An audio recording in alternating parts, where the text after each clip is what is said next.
Hey there, EveryNothing Podcast friends. Thanks for joining us live on YouTube or Facebook or Twitch. Best thing you can do for us right now is go down the bottom, hit share, push like, subscribe. We have a lot of cool new things that are coming your way on all three of these platforms. We just want to make sure that we can promote our stupid show and maybe sometime have fun with it. I don't know. All right, on with the show.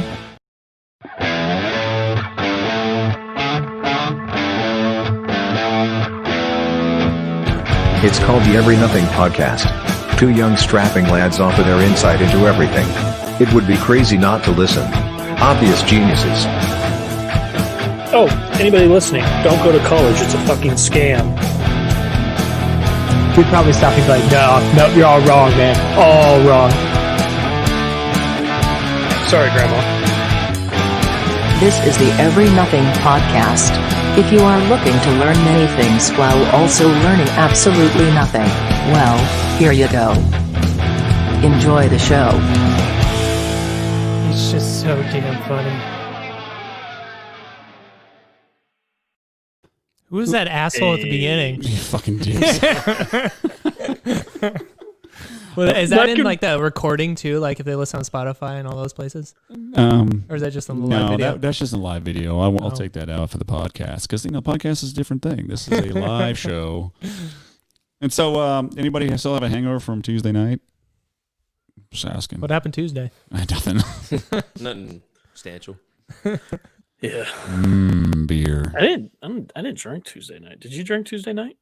Dude, this is the first beer I've had in a week and a half. Yeah. Yeah, since I almost died. Yeah. Oh, I was COVID free. I was just I don't know. You mean you tested negative? Yeah, COVID free. Okay. COVID free means like you beat it. It means I don't have COVID. Yeah, but it implies that you did have it. Well, maybe I did. I don't know. You Could've. tested negative, so I'm going to Yeah. assume you didn't have it. Yeah, I'm gonna go ahead and assume that too. Yeah, I don't know. Is not being able to taste and smell a symptom of it? Is that what they say? Yeah, but this is the same with a cold. I may okay. Yeah, well, right. I may have went through a little phase where I couldn't taste or smell anything. And I So- still got no smell. really? That's terrible, yeah. Nothing. Pot of coffee, can smell it, nothing. I'm at like 70%. So even better than, Yeah. That guy ain't got shit. I went so I went to my favorite Chinese place in Lincoln on Sunday that I haven't been to in years. And I literally got $40 worth of Chinese food. It's a fuckload of Chinese food. Well, I'm never in Lincoln, so I was like, I'm gonna stop at this place. Shout out to Ming's house, and I'm just gonna fucking load up because I haven't been here forever. I used to live right next to it, and it used, a lot. yeah. And anyways, I got it, and I got home, and I couldn't fucking taste any of it. Oh my god. It was the fucking worst thing ever. My life sucks. Life's terrible. Yeah, dude. And then to add on My top of life that, sucks. we brewed our second batch of beer, and it sucks. Why It's is this not a different horrible. recipe you guys did? I Yeah. think it's a CO. Well, yes, but I think it's a CO2 issue. Our regulator was all fucked up, so it wasn't like constantly cycling What was CO2 it? through What was screwed up? the regulator. Oh, I thought you said the regulator. The regulator. It was all fucked up. So it's got this real bitter Regulator. taste to it. Is there still some of that beer in the keg at the gym? Or is that No, this tapped is out different shit? beer. Yeah. That's gone. Yeah, That's gone? Mhm. Yeah, that first one was an was a amber good brown. one. This That was one good. was what did it's we a do? Kolsch, A Kolsch. but it's actually bitter. It's like has a bitter flavor to it, and it's not supposed to have a bitter flavor. It to kind it. of tastes like an IPA, man. Yeah, I think you bought bought the the I could see that. Yeah, Yeah. you That first had one's that good. Kolsch when we went to the German beer hall What are you a couple drinking? weeks ago. What are you drinking? Oh, that shit's the good stuff. Same as last Tell time. them- Well, tell them more. show the crowd, man. What do we got? A little Irish whiskey. It's shit's good. I don't drink whiskey too often. That stuff's pretty You good. tried it Saturday night, that night we had it? That one night we were sitting out on the fire, I think I Oh, tried yeah. some of it. That's why he has the COVID. Yeah. Well, this is a Oh, lot. you actually. both It was probably had it. Did sharing you guys have a bottles. blow bang together at CrossFit? Yeah, yeah. Well, when everybody leaves, just for ourselves. Oh, let's get our post workout in, bro. Bro. Bro. Dude, so you guys were talking a lot about CO2, and Huffing it. it made me really think of Jake. You were one of my favorite guests so far because you are actually up to speed on some conspiracy shit. Did you watch the Alex Jones podcast with Oh, Jerry? god damn, yeah. Oh, yeah. Oh my god, I love carbon. I'm the king of carbon. What the fuck is He was actually pretty obnoxious. My little brother texted me today, and It's like, what's that What? dude? And he goes, yeah, are you a carbon salesman? Dude, what did you think though? Did you like Joe Rogan fact checking him, or did you get pissed off at that? Oh yeah, he was all over him. It got annoying, like a little bit. Like, I understand why he did it, because the last time Alex was on, it was just like saying shit. I mean, just how he goes, and that's what made it so much fun. But I didn't like how Rogan kept stopping it, but I understand why he did. But it's like, fact check it afterwards. Yeah, let put him a go link or something. Yeah, he wouldn't let him get like 2 words in without being like, hold on, slow down. What sucks is Alex Jones needs to have like that room just to fucking go crazy. Yeah. But I like how almost everything they fact checked came up true, and then it brought up more shit. I was like, yeah, there we go. Yeah, shows him right. Yeah. Yeah, that was a good podcast, man. I enjoyed it so much. And Tim Dillon, I didn't know he was so deep in it either. He's apparently he's a big fanboy. Oh yeah, who is Isn't that funny? He's like the Make-A-Wish. This is like my Make-A-Wish. It is my Make-A-Wish. Yeah. I was kind of disappointed on the election night. They didn't have Tim Dillon with Alex Jones. They had, what's his name? They had Kyle Kalinske. Kyle Kalinske, yeah. I'm just listening to that one now. A decent guest. Yeah. Okay. So are you still pretty certain on your landslide there, Joe? It's looking like it's going the opposite direction. It's looking like some voter fraud going on, Robert. Good man. So okay, we just lost our feed on Facebook. Okay. Well, no, I mean, we can talk about what's actually going on. 10,000 votes right now are deemed to be by people that have been dead in Nevada, dead or moved out of state. Trump has a lawsuit going on in Nevada right now. There's three states that have lawsuits going on right now, isn't there? Like Georgia, Pennsylvania, and Nevada. Yeah, one in Georgia, Wisconsin, Pennsylvania, Oh, Nevada. Yeah, so disputes 10,000 votes right there. And actually that lead, I think, has tightened now in Nevada a little bit more because Trump is overperforming right now. Well, the way I saw it was that it looked like as of earlier today, he was on course to win Georgia and Pennsylvania and then one other one. But the problem was that if Nevada was a huge swing state, so if Nevada went to Biden, then it was pretty much all over. That's the way it looked. Yeah. Oh, no, that's because you're watching Fox News. Because Fox News and AP, they fucking gave him Arizona already. Trump's going to flip Arizona. What was it, like 70% or something? Was it before? Was it? Yeah, it was like 70%. Yeah. And they like gave it to him. Nate Silver, who is a pollster, and he's a dipshit because obviously the polls are terrible. 538 project. Yeah, 538. Such stupid shit. Even he came out and was like, Fox News and AP, they need to reverse their call on Arizona right now. Because he still said, he's like, I still think Biden will win Arizona. That's what Nate Silver says. But he still thinks it was way too it was premature for them to say Arizona. Far. Well, then what was it? I think Trump's up like, God, I don't know the number. I think it's like 8% or something from Biden in Georgia. I think it's Georgia, and they won't call it. It's like 96 and 94% counted by today. He's only 3,000 votes. Do you have the map? According, Paul? Go ahead, Joe. according to New York Times right now, he's only up by like 3,000 votes. President Trump, in Georgia. They're all pretty However, close, aren't they? Like within 10 to like 15,000, which is pretty close. However, if you look at the county breakdown right now, Lawrence County is plus 29 points for Trump, and they're only at 93%. Taylor's 96% counted. That's not that many votes, but it's Trump plus 27 points. A lot of the big counties like Atlanta counties, those are pretty much done. So what switched from earlier? Because I know like 3 hours ago, Biden was 264. What flip-flop there?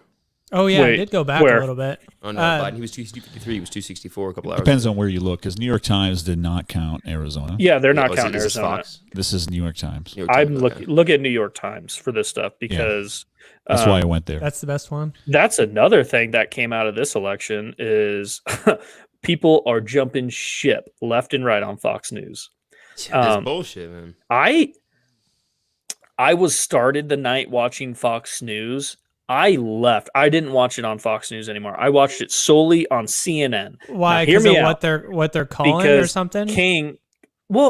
Fox News, they were like, almost giddy with how shit was going on, and they were just talking like up Biden, and they were just talking a lot. I thought it was supposed to be Fox was supposed to be red, and no, their true colors were showing. You ever watch Sky News in Australia? Yeah. I love Sky News. Yeah, them and then Blaze TV. That's what I was watching. Those were pretty good shit. Yeah, I was watching Daily Wire with Shapiro.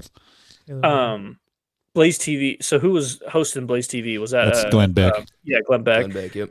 You see before I jump on that, but CNN, obviously everybody hates CNN. I will give them credit. On election night, they did amazing.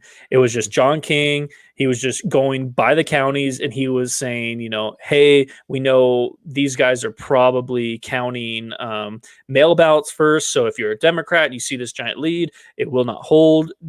Once they start counting in person, they're going to start going Republican. He was super fair on everything. On CNN? The night of the election. I didn't watch it after that. That's good, because like the debate CNNs were... No. I'm just talking about the election coverage Tuesday night. I thought it was very well. Fox News. Fox News was annoying. CNN. Fox News. I watched it in 2016 and it was really good, but I switched back to like MSNBC in 2016 because fucking Rachel Madcow freaking out. Dude, like, we can't skip over the one thing that we're talking about, the voter fraud. That, like they said, it's not voter fraud. 138,000 votes coming out of nowhere, 100% for Biden in Wisconsin. Michigan, Wisconsin. Which one is it? Yeah, I don't remember which one it was, but was that verified? They said they added a 0 to it. Yeah, that was the 154. Oh, that was a different one. That's a different one. Yeah, of course it was. Yeah, a different one. Yeah, this one they said like they went to bed, like everybody went to bed, the night was over. It was the end of the election. Then Wednesday morning woke up and Biden was whooping his ass, and Wisconsin and Michigan, I get those two mixed up. It's Detroit. Detroit? So Michigan. Michigan, 100% out of nowhere, all Biden votes. 6 figures. Oh, yeah, I saw that. Yeah. I didn't know how true that was, because we were talking about that earlier. Yeah. And I just didn't know if it was verified or not, because, it showed the 130-something thousand votes. Or 13. It was a clerical whatever the fuck it was. 130. Okay, yeah. And it's like, it all went to Biden, and then Trump's didn't go up at all. I was like, wait a second. Yeah. It was an error that they ended up fixing, though. Was it?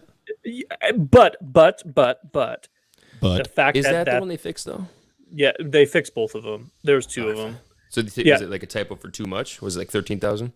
I can't remember their explanation, but they did fix the issue, and they were notified. Both the Michigan one and the Pennsylvania one that happened, or no, the Wisconsin one, they were notified within like a half hour, like, hey, and they had to fix it. It was with their software. But what is important about that, what a lot of the Democrat people are saying or liberals are saying is like, see, it was just an error. These are the only ones that were caught.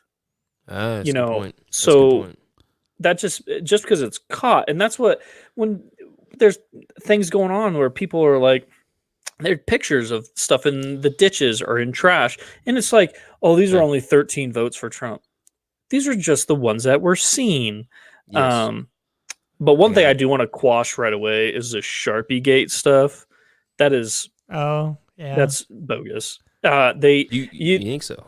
Yeah, I do 100%. They had it months beforehand, talking about, and if you can go on their election websites, is they use fine tip Sharpie markers because they do dry faster, and they use special machines for them.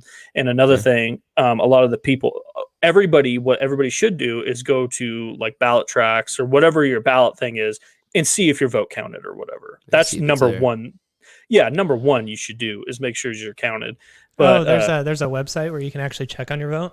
Yeah. So I found this earlier. Cool. I did not know that. A very exhaustive list I found. It was like here and there, small things. It was like this. It's a link, so I can't really show anywhere. But it says huge list of voter fraud cases, advanced sources. One of them here says hundreds of uncounted ballots discovered in Grafton town clerk's vault, and then like there's like 40 or 50 of them. I'll just go down. Another one says woman arrested in Vandenberg County for pre-checking boxes and 400 plus ballots, and it's got links to each one. And it's kind of freaky. Yeah, that's gonna add up. You should message it over to Paul on our Facebook Messenger or something like that to us, or text message. He can pull it up. But the one thing as well, I'm not totally I can't even say it, disregarding Sharpie Gate. Sharpie Gate is the Department of Justice is asking for people, if they were forced, they want people to come forward. If you had to use a Sharpie, and whether or not your vote was canceled or not, they want people to go to the get with the Department of Justice. Oh, and the big fucking thing. Oh my God, I don't know why we didn't start with this one. Last night, James O'Keefe, Project Veritas. He has so people don't know, he had a whistleblower from the United States Postal Service contact him and they told him that, his boss, managers at the start of their shift said, hey, on Wednesday, the day after the election, was like, hey, all the mail that comes in, if it's a ballot, put it in a separate pile and give it to us, because what they were doing is they were backdating it to be November 3rd, so it would still be valid to count in the election. And so he came out. Now James O'Keefe has another whistleblower coming out from Pennsylvania as well, and he's that story is breaking tonight. Regardless of who wins, it just sounds like everything's like it's just a giant fucking train wreck. Oh my God. The mail Joe, ballots. Sorry, go ahead, man. Go. What do you follow on, just real quick, like the QAnon stuff? Like, do you totally disregard? Do you believe some of it? Do you believe none of it? I don't know. I believe what can be proven. That's probably the best thing. That's a lot. I think I believe it's fun to talk about. I think it's fun to talk about. However, I think it's a good jumping off point where you see what they're saying. And if a lot of people will be like, oh, that's batshit crazy, it just totally disregard it. But if you like, okay, now let's see if I can verify any of this. And then you look it up. Like I saw one of them, it was what Q had said like a month ago before the elections was yes, there it is. Yes, I'm so glad you said yeah. And what they're talking about is the watermarks. So there's watermarks on the ballots, so they know whether or not these are real or fake ballots that are coming in.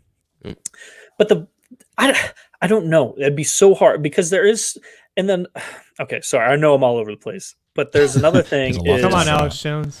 There's the turn of the ballot's gay. So yeah, watch the water actually meant the frogs turning gay. That's what he's talking about, right? I think so. It was a shout out to Alex Jones becoming our emperor in 2024. He's retiring here soon. Better not be. That's a great idea. A guy like that cannot retire. He talked about it. He seemed pretty serious about it. He's like, I'm going to have a heart attack or I'm going to die here soon. That I'd be scared about. How hyped he gets out. God, if he dies unexpectedly like that, that will be like the king of all conspiracy theories. 2 shots in the back of the head, suicide. I personally like how your Alex Jones is basically an angry Bubbles. Greasy boys. Fucking greasy. I love that guy. He's so entertaining. He is so... Now just do an angry and that'd be your Alex Jones. What you saying about the water though, Joe? Okay, so about the watermarks. So yeah, they could do a whole bunch of ballots. I feel like that would be easily caught because obviously you're going to have more votes than registered voters, right? You're going to have more coming in than you have of registered voters, which kind of feels like it right now. However, all throughout the country is a historical percentage of people turning out, where you have in the 2016 election, 60% of a certain state of their registered voters voted in 2016. And then all of a sudden, 4 years later, you have 91% of your registered voters, and you have an additional 200,000 people that registered in this time. That seems a little odd, right?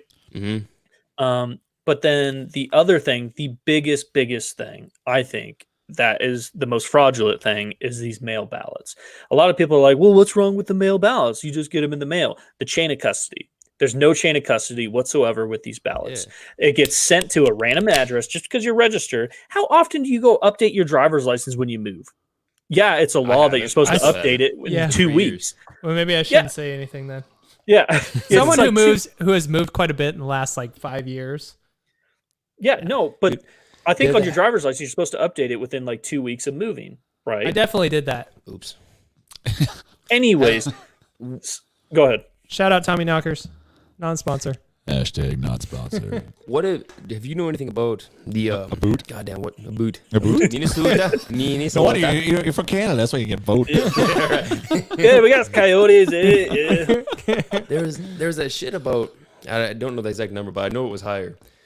It was like the Wisconsin residents versus the Wisconsin voters. The voter count was higher in Wisconsin than actual residents of Wisconsin. What is that? Same day registration. They can do same day registration. So So they show up and so Okay. that's kind of bunk. However, it was crazy percentages, but I'm pretty sure I want to say I'm 95% sure Wisconsin has same day registration, because that was the other thing, that graph going around where they have like 107% voter turnout, and people are like, what the fuck? It's because the numbers don't catch up. So when they registered to vote, the database doesn't update Like lag. right away, and they get the vote count though right away. So that's why.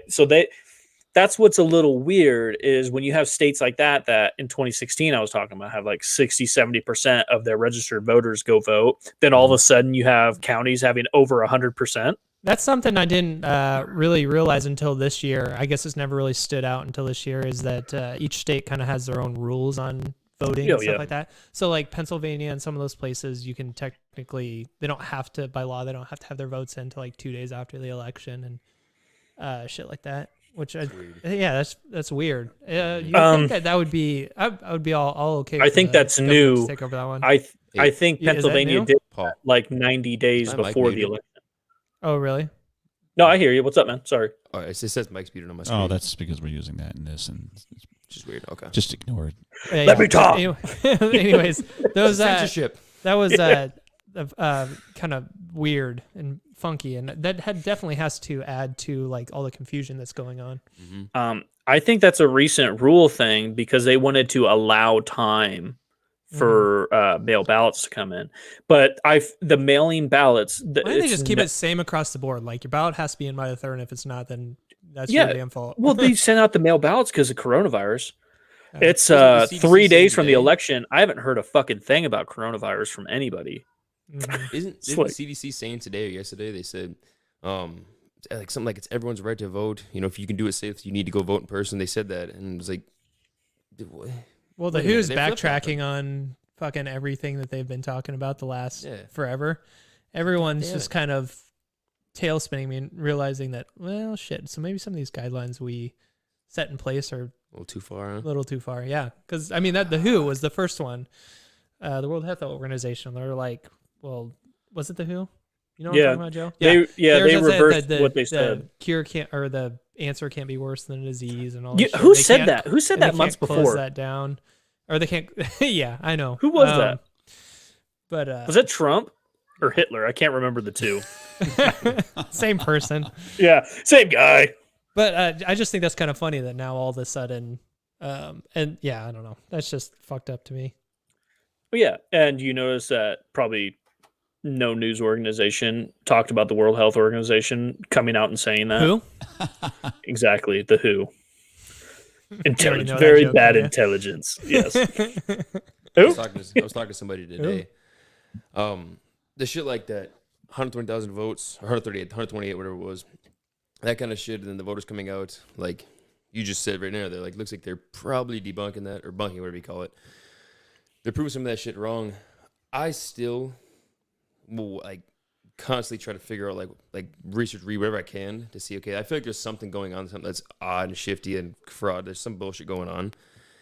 And I was talking to somebody today, and they were watching the interview with Trump this morning somewhere, and they came to me and they said, he's such an idiot. He's so senile. He's too old. He's just paranoid. Like, there's no way he could be our president. I'm thinking to myself, Too old. there's That's a good one. definitely people who look at this election, look at the fraud that's supposed to be going on. I mean, if we say there's 100% of fraud going on, it probably could be maybe like 70, 60, or 50%. Like, you know what I'm saying? It's less than what people think it is. But to deny completely that there's nothing going on, something crazy, I think is asinine. There's definitely some shit going on in the government. Like, the world isn't perfect. There's crazy shit going on. Mm-hmm. I think there is. 1 second, I want to break away. Project Veritas just tweeted a minute ago here.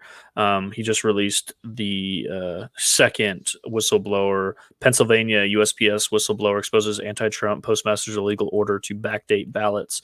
Ballots that are coming in today, tomorrow, yesterday are all supposed to be postmarked for the 3rd. They still want us to pick up ballots tomorrow on the 6th. That just came out. It's right now. Project Veritas? Oh my God, yeah.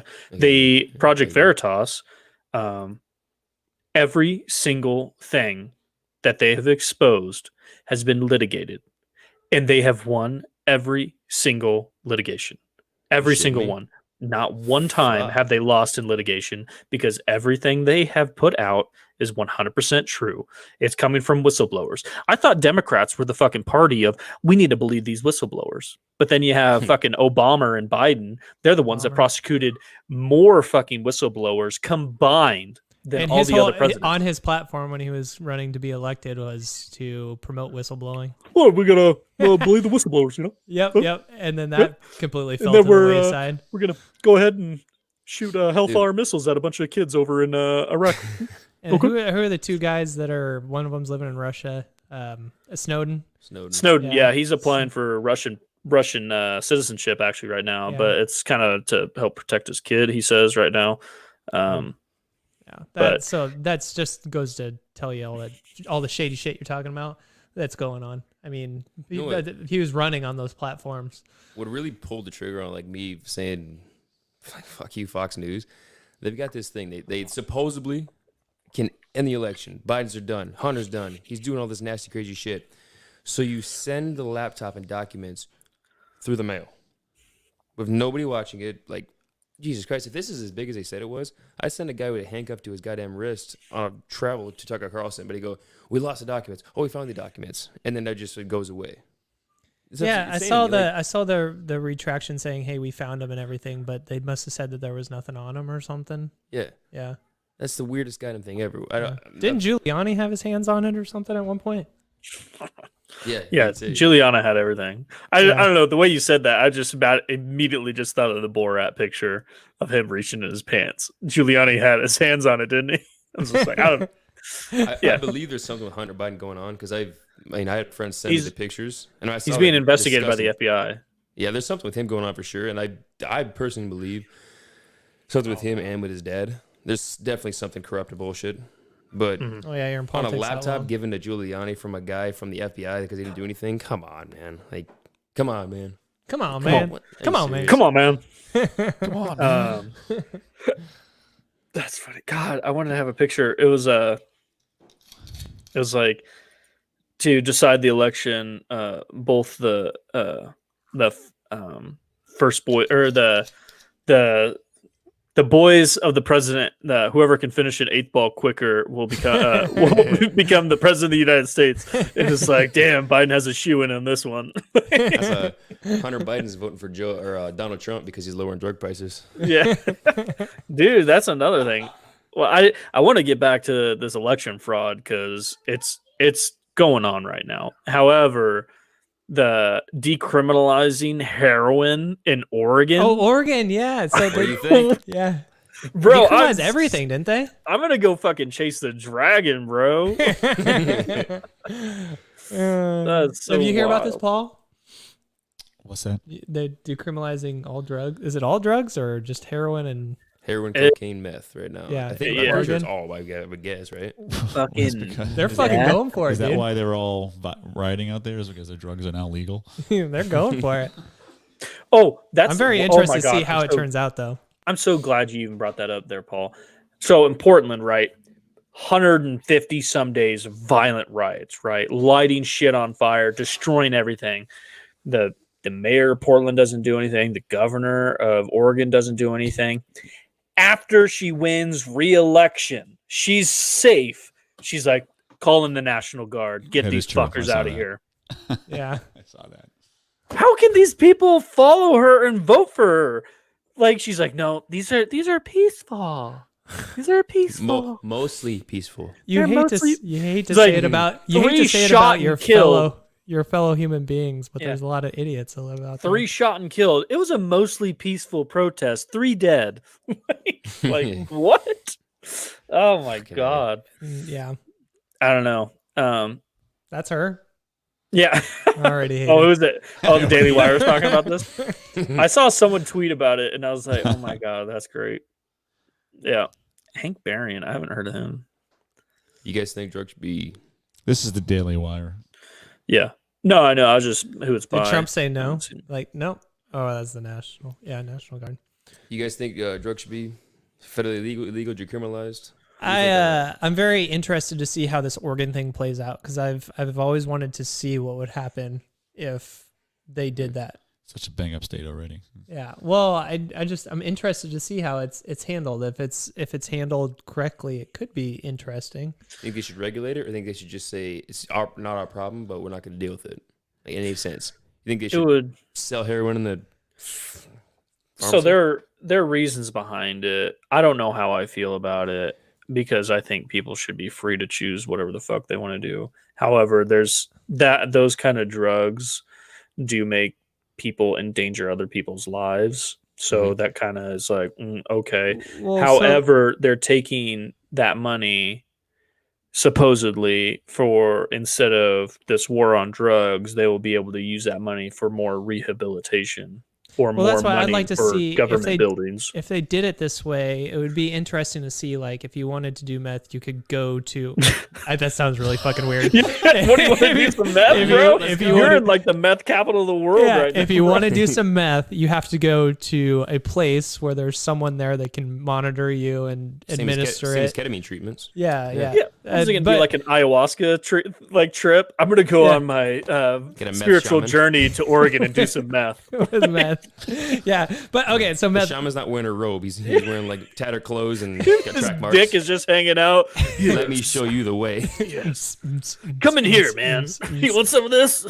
But Got no, some Metallica playing. I do think that's a legitimate way to go about it if you were to do it that way, though. I mean, the same idea as the ayahuasca and the shaman and doing it that way. You have someone there who knows what's going on and can administer it correctly. Sure. It keeps it, I don't know, keep it off the streets. But like I said, it's all a social project, or I mean, a experiment. So, I mean, you don't know unless you try. I say, man. But I know it sounds fucking weird. That's why I'm glad someone's doing it, just so you can see. Maybe it'll be a complete train wreck. Then we'll know, okay, well, that didn't work. It's so wild.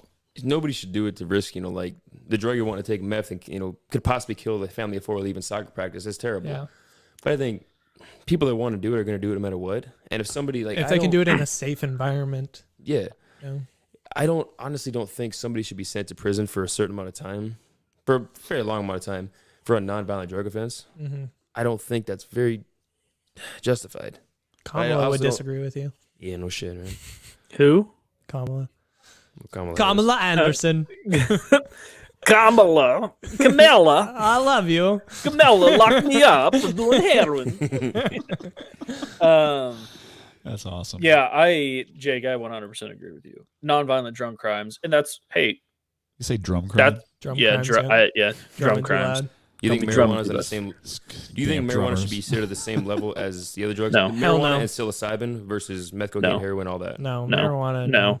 Marijuana, no. no. Like tobacco. or something Psilocybin, like that. definitely not. Let's say Psilocybin, the veteran research, I can't remember what the fuck they're called. They're using it for military personnel that have PTSD, and it's showing extreme promising results. The psilocybin, right? Yeah, psilocybin Yeah, mushrooms. yeah. That's a guess. Paul Stamets on Joe Rogan is amazing. He is so out there. I love that guy. Yeah. His theories on mushrooms, man. It's Oh my god, it's so that's word porn. how they Fantastic. when how mushrooms or fungi are so smart. How they put it. Didn't they do like one city's roads like that? They took a fungi and like let it grow out in it to get to certain points. Oh, to cities, right? So they put these like nutrient things in this flat area, and the little nutrient things or whatever the fungi would like were where populous centers were, right? And so they put the fungi in there and they let it grow out, and it grew out in the most efficient manner to get to those spots. And that was a way, because it could do something that like the program, they couldn't figure out how to possibly get it to be so like good, and that was from using fungi. I'm not sure I understood any of that. I'm looking at the camera. I'm hoping anybody online is just looking at my face going, what the fuck? Bro. Like you mean it? Yeah, I just didn't get it. I know you're onto something. I just didn't get it. I like How did you not get it? It's trying to find its way to civilization. Is that what you're saying? No. So that's what I don't know why. What they use. So okay, think if you're looking down. Let's say you're looking at Nebraska, right? And you have let's put a drop of food on Lincoln, on Omaha, on Kearney, right? Okay. And then you drop this fungus thing in there, and it's got to look out. It's got to go look for that food, right? So it's going to spread itself out in the most efficient manner to get to those, right? To get to the food. To get to the food and feed its source. Ah. Then they see how it grew out, and it was the absolute best and most efficient way possible. Gotcha. Does that make more sense? Why is that surprising, though? Yeah. What do you mean? Why is that surprising? Like it because it did it. I'm sorry. It did it better than like what they could figure out with like the current computer programs and stuff. Yeah, you're telling me nature figured it out faster than a computer. Oh, yeah. Life finds a way. Find a way. Life. Yes. Find a way. Find a way. Dude, Robert, how many times have you jerked off to that movie scene? Plus or minus 1,000. I guess Goldblum owns my heart. I don't find that fascinating because I figured that nature probably has a couple years on. It's an interesting little thing, though, right? Joe, you believe the stoned ape theory? Stoned ape theory, where they did psilocybin mushrooms and their brains exploded. Yep, and that's produced the advancement of civilization. Yeah, but I also think I don't know because there's that one or when primates started making fire and they primarily started eating meat. Mm-hmm. Yeah, grew the brain. I feel like maybe they started eating meat. Maybe they did. I don't know. I believe in mushrooms. I think they go. Ooh, I don't. I think both of those could be true, though. Mm. You know, like maybe them starting to do the mushrooms, and then they're like, "Oh yeah, these are fucking great." So that's hey, let's cook this dog over here, bro. So that comes from the assumption that we are not aliens. What? That we developed. Oh, on that this we're Earth. not aliens. I was like, what are you saying right now? That we developed on this Earth. I was watching Ancient Aliens last night. So maybe I don't know because we could also humans didn't come from the Earth in general, or they spliced we're a hybrid between an alien and a Neanderthal. I have to through genetic modification. Don't lose this subject because you have to hear this shit real quick. I think that could also be true though, Robert. Whatever you're looking for, send it over to me. They could have jumpstart. I think that theory is just as viable as the other two theories you talked about. I think they could. Why can't they all be true? Yeah. You have the aliens come down and they're like, look at these fucking monkeys, bro. And they're like, let's kickstart it because I want to have sex with one in like 200,000 years, right? So right. they fuck one of the monkeys, right? They make an alien monkey hybrid. Yeah, right, dog. Hold on. I fucked a monkey the other day. Hey, yeah, brother. Yeah.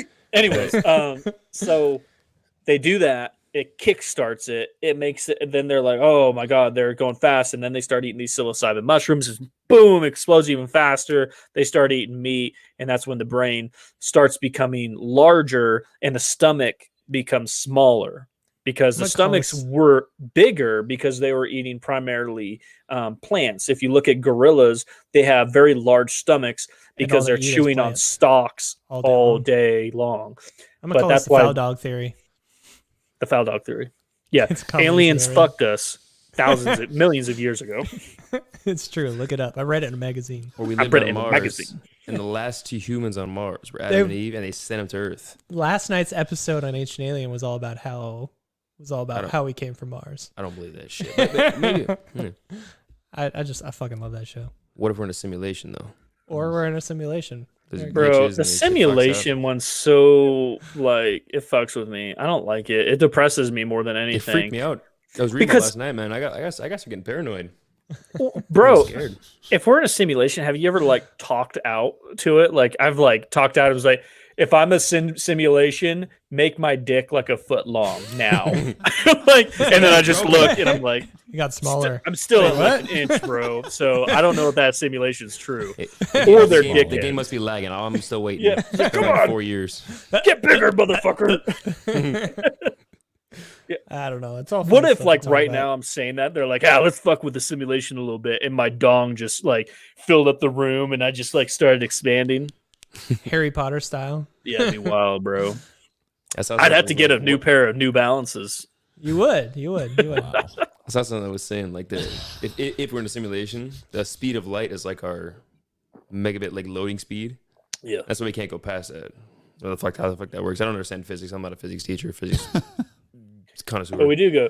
They have found a way to go past the speed of light, though. I think, haven't they?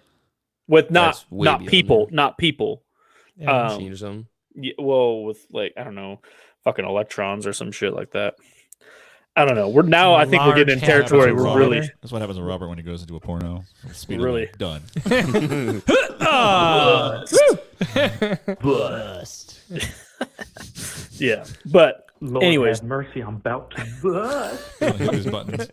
dude, we need to get some more hot buttons because I know, Robert yeah, has it's time to some update, I think. pretty. And it's time to update. Yeah. I'm gonna listen to some old ones and try to get some I think we weird need to do the spots. We'll have to send you some clips. Kamala. Kamala. We'll have to come up with some good ones.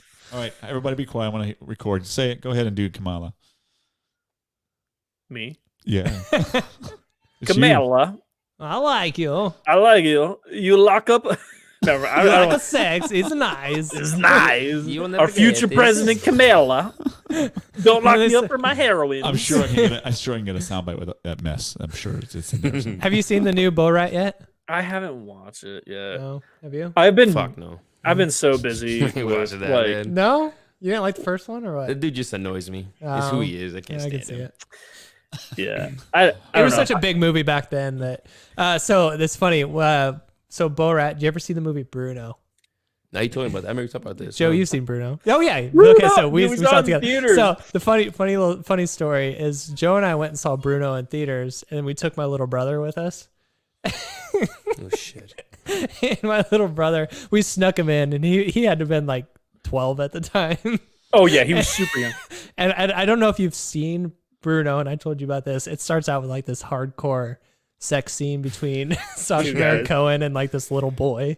Oh fuck. No, And, it's not like- a little boy. It's a midget. It's a midget, the but he midget. looks like a little boy. Oh, yeah. Anyways, so that's how the movie starts, and it's good like 10 minutes Yeah. of like the weirdest sex you've ever So 12 seen. years old, just sitting there like. It is funny. There's probably shit. 50 people in there. and like most of them were gone by 10 minutes. No, Most of them were gone. by the end of the movie, it was only us three in the theater. It was me, Everybody- Joe, and my 12-year-old brother. Yeah. The movie's overall Dude. just dirty as shit or what? Oh The yeah. best- oh yeah. my God, the Well, best- the funny part, because it starts out with that scene, and that scene. Okay, so you just have to watch the scene. Oh, it's so fucked. It's it's I'm like not going to bring it up. no. We probably should watch that. We might got hit for some like I don't know something weird, but anyways, yeah. In the first 10 minutes, half the movie theater was gone. By the end of the movie, we were the only ones left, and Yeah. it was fucking hilarious. What's the Great movie movie, even about? great movie, great cinema. What is the movie? What is it Uh, about? he's a gay fashion designer, and he wants Like to make his own Amsterdam TV or show. Europe somewhere. And he like has like this TV show pitch he does, and this is probably the funniest part. I remember us, yes, us falling out of our fucking seats laughing so hard because I bet you it was like this had to have been like a huge moment for my little so, brother. and imagine my finger is Bruno's dick. And this is what you see on the screen in the movie theater is dick going like this. You're And literally then all of a seeing sudden and all of a sudden it's just his dick, and then his slit of his dick goes, Bruno. it. And he makes Oh he my makes, god. he makes like 30 fucking people, like, you know how they watch a pilot episode, they give like, oh, this is what I liked or didn't like. These are people just like watching this for the first time. Oh my god, we fell out of our chairs laughing so fucking hard. Oh man, I loved it. It was We hilarious. were in high school though. We were undeveloped young minds. Did you see how You're still laughing about it now. Yeah, I know. I don't know if it's developed much since then. Yeah, no. I think we stunted a lot of our brain development back then. But it was hilarious. My Imagine poor all little that. brother's fucked. Yeah, just imagine all the people in Portland right now. Yeah. Illegal. No, Nah. but yeah, But watch the Did movie. you- It's a great movie. Was it good? Watch it with Was it the kids. funny? Was it funny? What? Borat's subsequent Oh, film. I haven't- Movie I haven't- film. Subsequent movie film. Yeah, Yeah. I haven't seen it yet. Uh, I'm definitely gonna watch it. I don't know if it definitely won't be as funny as the first one, but I'll watch it because I liked the first one was funny. I saw a good meme of it was like, with everything fucking us in 2020, of course it'll end with everybody doing Borat voices again. Yeah, I saw that. That's what made it so funny. It's a nice. I like it. Dude, when he's talking about in Borat, you need to watch. Have you watched the first one, Jake? Mm-mm. Oh my god, he's seen the first one. I've seen nothing by him. God, he's talking about. He's like, my retarded brother Melo. we put him in cage, and my sister, she go up to him and she show her. She's like, you will never get this. You never get this. Then one day he break out a cage and he get this. High five. High five. It's like clip of like the. Not shrink me, gypsy. I serious. Oh my god, that was good too. He's like, give me your tears, Jew. He stayed at those Jewish people's places. The first one's fucking hilarious. Oh my god, because he has that. Because like people didn't know who he was at that point. Yeah, because like the second one, people like recognize him. Yeah. Oh, did he? Did Bruno come up first, or it was Borat was the first one. Borat. Yeah. Then it was Ali G. Ali G was before first. that. Yeah, Ali G was way before that. He had a TV show. He was doing that. Yeah. Ali G. Ali G. He's okay. If he like political, like how he is politically, he's annoying. The stunts he does, some of them are like really fucking annoying, but he is a hilarious guy. I mean, he's pretty funny, but he does do a lot of things. I'm just like, come on, man, that's annoying as fuck. If you want to get so fucking political, like that's kind of why I'm like, I like Jim Carrey. I love Jim Carrey, but is he getting political? Well, he's just nuts. Yeah. Oh yeah. I want to laugh. When I laugh, I don't want to laugh at political shit. I want to laugh about shit that's everything but that. Well, yeah. You watch subsequent movie films to get away from politics, because that's all that you can fucking be around nowadays. Yeah. That's all anyone ever talks about. It sucks. Yeah. Yeah. Oh shit! So this just came out 3 minutes ago. Sorry, yep, I'm following. No, I don't mind talking about it now. That makes sense, but I'm just talking about like daily life all day long, every day. Where's Yo, man? Mm-hmm. Okay, shut the fuck up, Robert. I'm just kidding. So sorry, sir. So let's see. Do you guys want me to do some math? So if they flip Arizona and Trump gets Nevada and Alaska. He's got Alaska, doesn't he? Not yet. And Pennsylvania and North Carolina, he'll be at 269. And if they flip Georgia to Georgia Biden, was red. It's not done yet. If Georgia flips to Biden, he'll be at 269. So that should be fun. Let's play that scenario. What's left then? That's it. That's all of them. No, Georgia's going to stay Trump because it's a lot of it. Georgia officials said Thursday morning that they would process the outstanding absentee ballots and would continue throughout the day and into the evening if necessary. But look at the spread of absentee. Absentee has been abnormally for Donald Trump because absentee has a chain of custody. Absentee ballots, you have to request. Mail ballots were just sent out in several states like Nevada. So that's why Georgia, that they're counting absentee. And what that is, primary military people, like when I was in the military, is absentee ballots. Who do you think the military is voting for? Donald Trump. Joe Biden. No, I'm just kidding. Yeah, Donald Trump. Joe Jorgensen. If Amber, you're still on, you can say your word now. Hold on. She said it up here. Here she is. Ready? This is what the military is voting for. Trump. Yeah. Oh, Amber's watching. Yeah. So, anyway, so Maricopa County just came out. Where the fuck to go? Okay. Yeah. New Maricopa County batches, right? President Trump got 42,276 to Joe Biden's 31,700. Trump gained 10,576. Biden has a state lead of 46,257. Where is this? Maricopa, is it? Maricopa. That's Arizona. Sorry. Did you see on here for North Carolina? It says mail ballots postmarked by election day are accepted until November 12th. That's horse shit. It's like a week from today. Man. Why can't people just be responsible and then we cut the deadline on November 3rd like it should be? This is So Pennsylvania. they got to stop the states and go, we need this much to beat him, so let's figure this out. Yeah, that's That's essentially what I what's fucking believe, happening. I feel like. Regardless of who took an wins early or bets not, I mean, it's pretty. Be a fucking grown-up human being. Get your ballot done, November 3rd. Just cut it off. We could have said the last 4 years growing up I'm sorry. instead of the right and looting. Yeah. I mean, Robert. they spent the last 4 years fighting the president we had. Alaska has only yell done at me, Joe. 56 of estimated voted. I'm just saying it must take Alaska forever because they have to go Oh, with a yeah. sled dog to go get the. That's true. Come on, Bato. Bato, fuck his name is.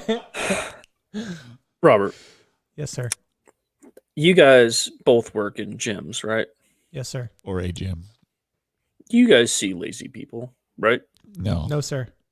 Not in my Exactly, gym, I because don't. you see exactly because you guys see people that are taking like you guys are seeing people taking Take initiative in their take lives. initiative to Yeah. come in and see it.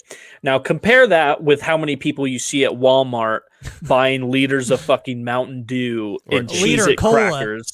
or at the bar when I'm bartending. Yeah. Right. Flip flop So rules right there. Yeah. so look at that, and then that should answer your question. Oh, about I'm not people being surprised. responsible. I'm not Yeah. surprised. Yeah. I'll bitch and complain about it all day, but I know that's just what it is. That's how it is.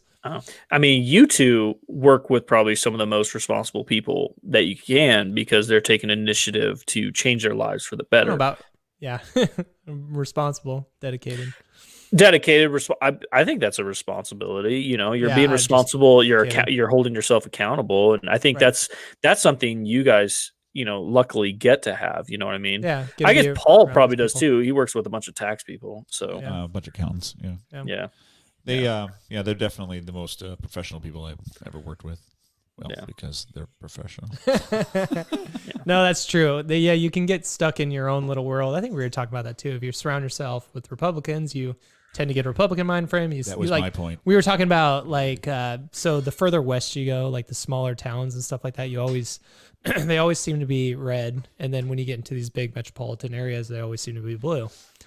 It's all bubble think. Is that what you called it? Well, I just said if you put yourself in a bubble, Yeah. and the only person you surround yourself with in that bubble is all think the same way, Yeah. then of course you're going to be like, oh yeah, well Biden is the best thing ever since sliced bread, and Trump is the worst.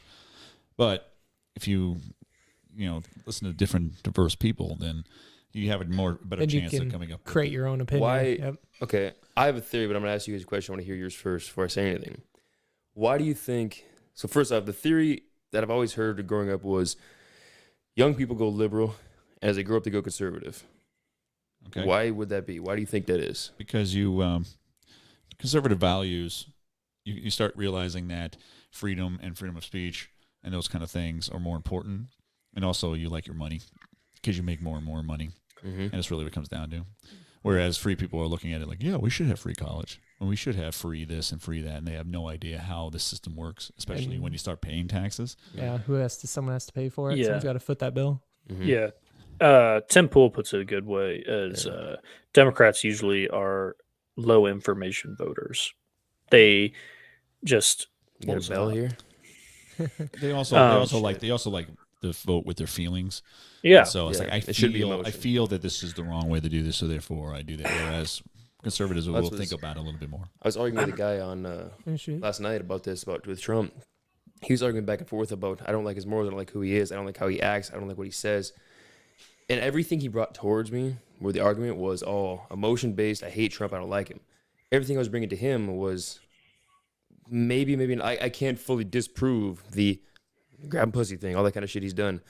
I can't say I agree with it. I can't say I don't ever believe it's, like we probably said it in the gym or some shit. I don't know. The thing is, I look at his policies and what he's done.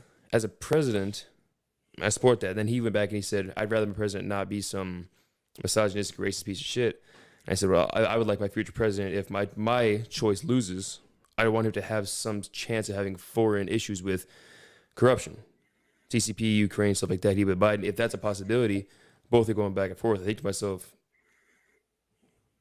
policy-wise, I like Trump's policies. That's how I mean, it's not emotion-wise. Mm-hmm. I think a lot of people, they deal with emotion, like you said. Well, that's what it is. And I mean, policy-wise, you look at it. I mean, look what he's did in the Middle East. Mm-hmm. I mean, North Korea, South Korea. he hasn't even really had. He has no wars that he's new wars, No yeah. no wars that he started. Mm-hmm. And then people Which are hasn't actually happened for a talking. while. He's the only president that's entered office openly supporting gay marriage. That's Only what- president. Which is funny though, because I have gay friends and they don't support Only president Republican. that openly supported. Yeah. I have It's people because who they're lied outright to. say, like, if you're voting for Donald Trump, then you must hate gay people. Oh yeah. It's I don't want to fucking argue with asinine. people. I just don't get it. Paul, do you it's so. do you possibly know? I don't know. I can't remember. There was a Maybe I'm president that had ignorant. said it was. I want to say like early 1900s, maybe, and they had said some shit where like we're gonna lock in the black vote for the Democratic black vote That's for you. Lyndon B. Johnson. That was in the 60s. There we go. Yep. It's all about social programs they were putting in place. There we go. Yeah. So that kind of shit. You know, even like since I was a kid, since I first ever heard about what politics are, everything I thought was black people, Latino people, gay people all go Democrat. And I didn't truly understand why. And it's just what you think. It's like what you expect them to do. It's weird. Well, yeah, which is the reason why. What's that girl in Maryland who lost? I was really hoping she would win too. You know what I'm talking about, Joe? Yeah, she was running for Elijah Cummings' House seat. It was oh God, what was her name?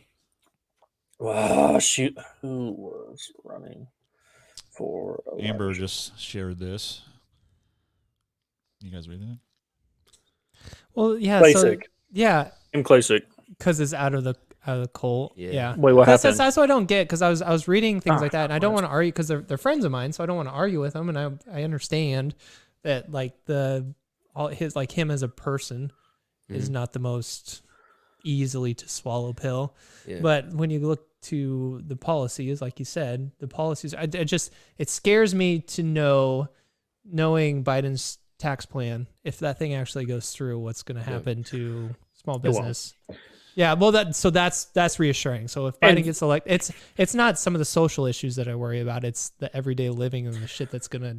I mean, everyone's pocketbook's gonna take a huge I hit. think it's almost like what Amber said right there. She goes like, that person, she texted me earlier and told it too, like that person said, you're in the cult, get out of the cult. It's like, from their point of view, we're in the cult. From our point of view, they're in the cult. I think there's got to be a middle ground, but I think there's got to be a middle ground. But I definitely have seen more people, face-to-face, social media, friends I've heard about as well, all talking for the last couple of years about somebody on the left side of politics hating and wishing death upon a person on the right.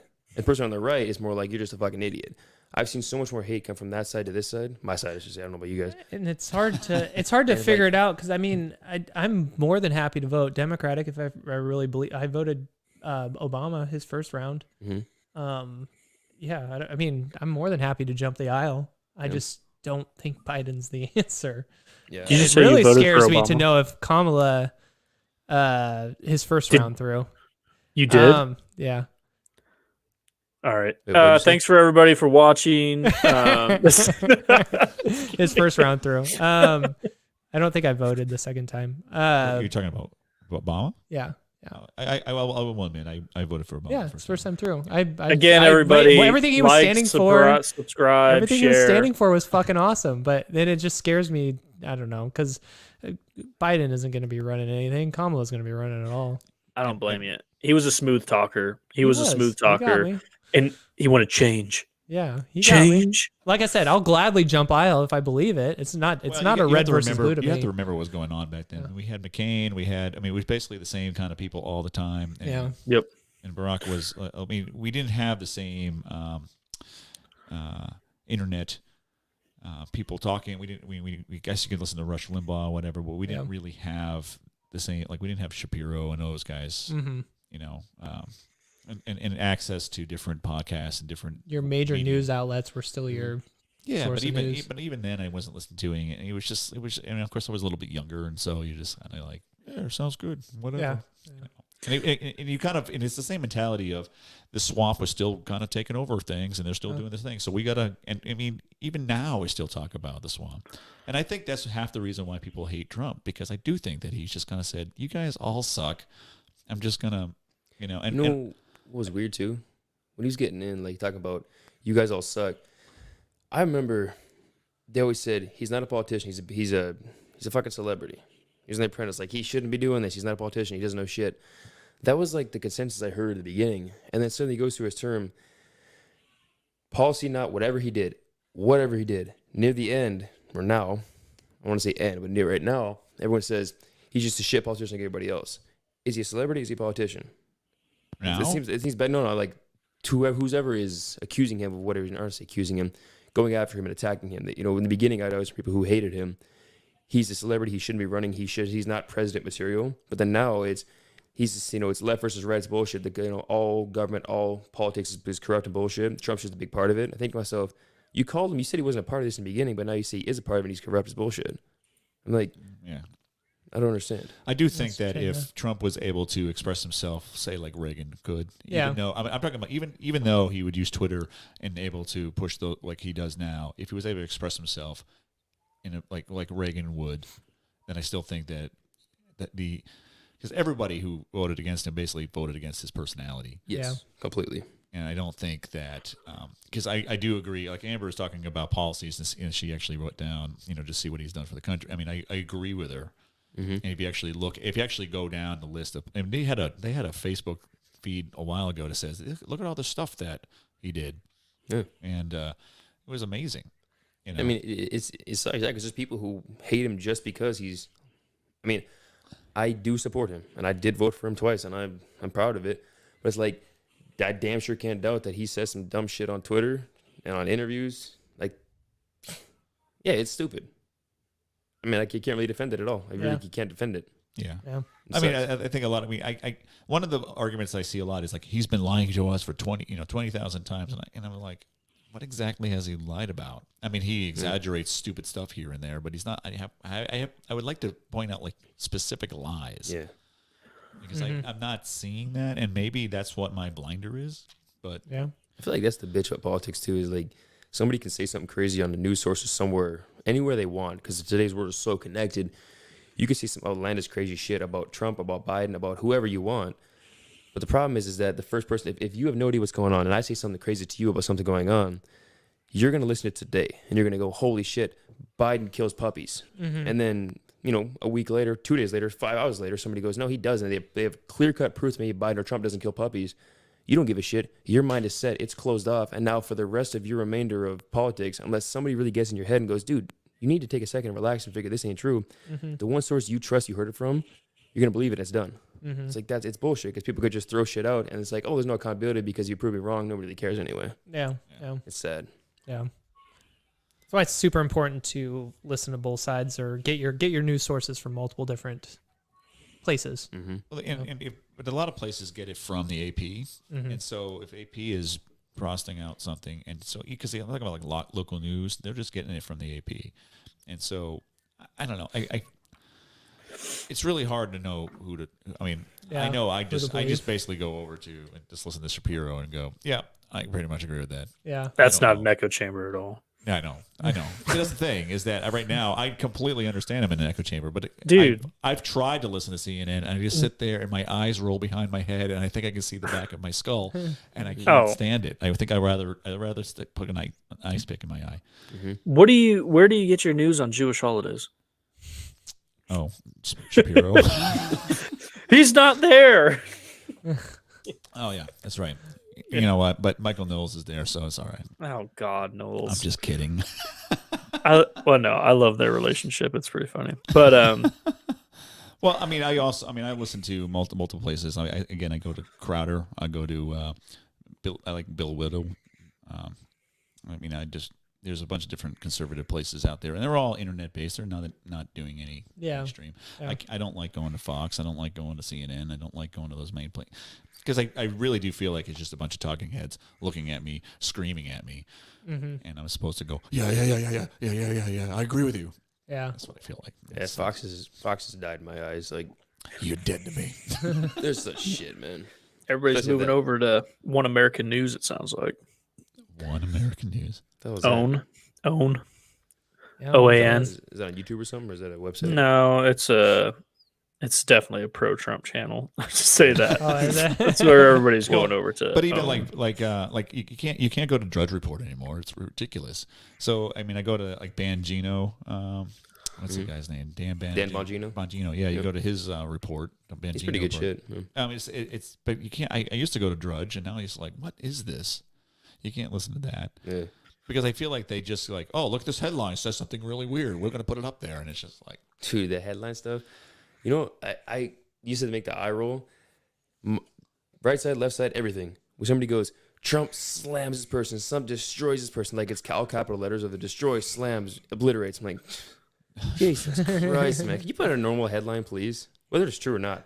God damn, it's annoying. I mean, generally that's why I like listening to those guys, because they actually play the clips. And I don't feel like they clip it. So it's like, here, just listen to my point. I think they're trying to like legitimately say, this is what this person's saying. Yeah. But I really do think also too, they're promoting a philosophy and say, this is the conservative philosophy. This is what as we as conservatives believe in. So therefore, listen to this person talk about, especially Kamala right before the election. She's like coming out completely saying, "Yep, everybody is, regardless of where you start, it's the end result and where everybody should end the same." And you're like, "What the hell did you come up with that? That's freaking ridiculous." And so, end the same, huh? Well, it's just like, because it doesn't matter, because you might start over here and I might start over here, but as long as we all end the same spot. That's like Biden's, there's no blue or reds anymore. We're one America. It's a very communist way of looking at life. Yeah. And you don't know why. I mean, it's like if you have $5 and you don't have $5, how do you don't know he didn't have 10 minutes ago? I don't know. It's just like, I don't know. Anyways, Joe, take us out of this ballpark. I was just letting you guys go for a little bit. Have the fires died down in Colorado a little bit? Yeah. But yeah. Good story. Let's not talk about that. Yeah, I don't really give a shit about the fires right now. I don't know. I haven't heard about them. Because there's nothing going on with them, Robert. Well, that's good. Quit asking. God. How's your house coming along? It's pretty good. We're expected to be done on it? They just dug the hole. We actually just had our pre-construction meeting. So oh yeah. They're digging the hole, and let's see, middle of March should be closing. So a couple months from now, man. I'm pretty excited. Yeah, dude. Well, like the house is done in a couple months? Yeah. Really? March, middle of March. Dude, this is a builder. They have this shit down to such a T. They have teams that come through and do like one part, then they go to another part. They do all the framing in a warehouse, right? It's like anti-locust, where like instead of like eating stuff, they like swarm and like buildings pop up behind them. It's a prefab house. No. So it's a stick build, right? He said stick. I went and checked out like the spot and everything. It's really cool how they do it.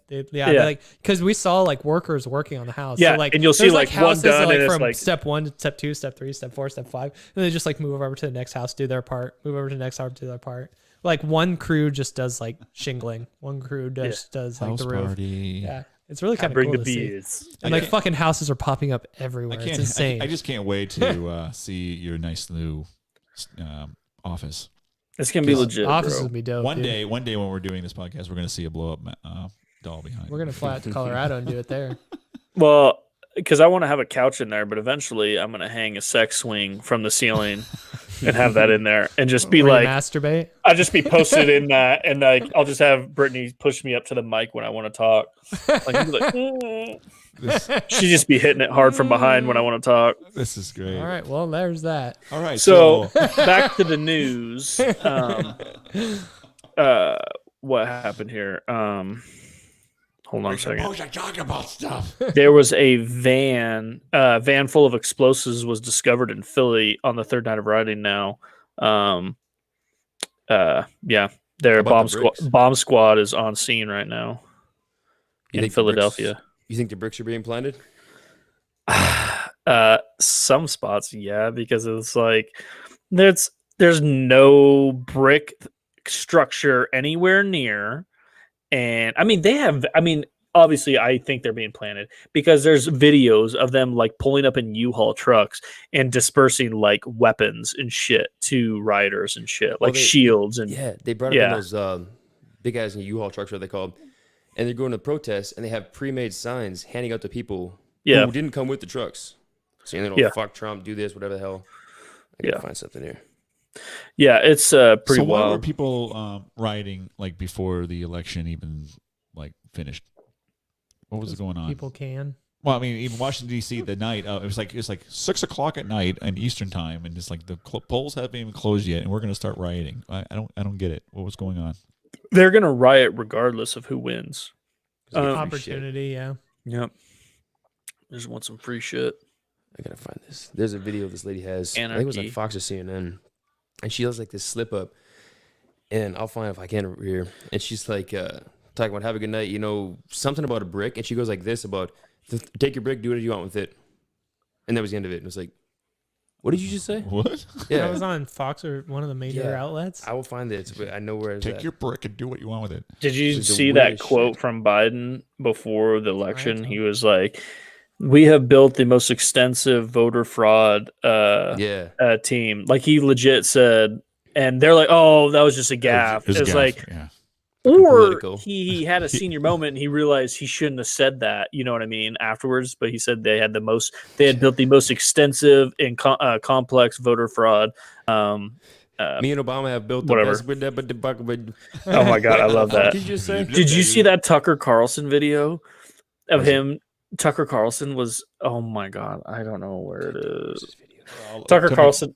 So Tucker he was talking about Biden like fucking up his words and shit, and he's like, "A vote for Biden and you'll get a sabalabala." and Tucker was saying that. He's like, so our tax money will go to this sabalabala. If you get Biden, he'll build back better. I can't picture Tucker doing that. I fucking oh god, I easily. Is it like Anchorman or no, Bruce Almighty when he does that to fucking Steve Carell? Dude, it's he's so like good. standing there and he just. I love the memes. There's like memes of like Tucker concerned, happy, sad, laughing or whatever, and he's like his Tucker face, but then is like when Lib's trying to explain something, it's him like laughing his ass off. I fucking love Tucker Carlson. Yeah. He's one of the Fox guys I love just listening to. You cannot cuck the Tuck. I'm just gonna say that right there. He's funny as hell. Can't cuck the Tuck. I'll send it to you guys some other day. But let me get more updates going on right now. Let's go live to the field with Joseph Fowler. Joe, what's going on out there? More Veritas reporting right now. More whistleblowers coming out from the United States Postal Service. Going out. Judicial, dude, and that's one thing that people said. So Project Veritas and Judicial Watch are our new Department of Justice and fucking FBI, because the other two aren't doing shit about anything. Nothing. What's the point of them? Because there's always like calls for this person's doing something wrong, and then you just never hear about it again. Exactly. The person that did have Hunter Biden's laptop, he turned it in to the FBI like 9 months before that it all came out, right? He turned it in and they didn't do anything. And then now there's an internal investigation going on in the FBI right now because of like, why wasn't this being investigated? Really? I don't know. Yeah. Yeah, that's what, like you always hear these calls for it. And I love that word, internal investigation. Yeah, no shit. Nothing's going to happen. I thought this was a pretty bomb tweet right now. Maria Bartiromo from Fox Business. She has her mornings. It's called, her show's like Mornings with Maria. And she's Fox Business. Yeah. And she literally, this is what she tweeted a bit ago. She's talking about liberals here. This is the same group who abused power in 2016. I will be leaving soon and going to Parler. Please open an account on Parler right away. Oh man, she's talking about Twitter right now. That's Fox News host talking about, she's like, fuck Twitter. She's going over to Parler. Dude, my parents are over on Parler now. Are they really? Yeah. I mean, it's pretty big. We should have a Parler account. Trump's talking live right now. Is he? Yeah, he's talking live about. Here before we go live to Trump. Let's go to Tucker Carlson here. Let's go to our senior At a advisor. rally in Michigan on Saturday, Oh yeah, Biden muddied the waters for the very first time. He announced his support for something called Bada-Koth-Car. In fact, he said it's a fundamental human right. It's a fundamental human right. It's a right for people to have bad health care.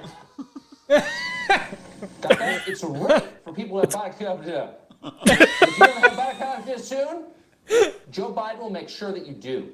That's his pledge to you. But giving every American Bada-Koth-Car isn't easy. Joe Biden knows that. It's sad because you feel bad for the guy, but that's so funny. To get it done. What kind of campaign? to get better? Joe Biden has thought a lot about it. Here's his solution. Look, I'll do what he's unable to do.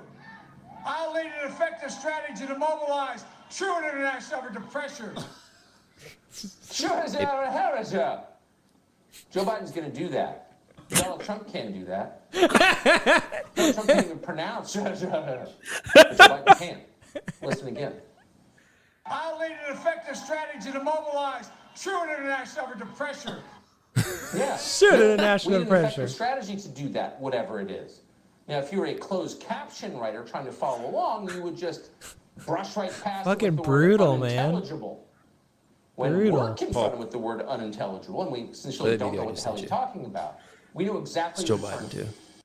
I fucking love Tucker Carlson. Found a bad guy over there. Yeah, that's like that's the scene from Bruce Almighty when he does He's that like- to Steve Carell. Trump can't do that. He can't even pronounce that. Oh god, I love Tucker. He's so Our funny. future president, baby. Who? Joe Biden. You baby. think JB is gonna win? I don't know. I just My- feels like it's leaning that way. The things I see makes You me ever feel hit with like a that microphone? way. It just feels like it's leaning Whop that your way. fucking ass. The things I see makes me feel that way. I However, feel like they're not going to allow him to lose. my gut is like Trump's gonna win. Me Yeah. too. I Probably just- I just through doesn't- It's gonna be a litigation. fight, but I think it's gonna. Yeah. Keep on talking. I gotta fix it. Oh, okay. I just Yeah, don't feel like they're just not going to allow him to lose. That's just what it feels like to me. And I don't I am think- Kamala's running mate. yeah.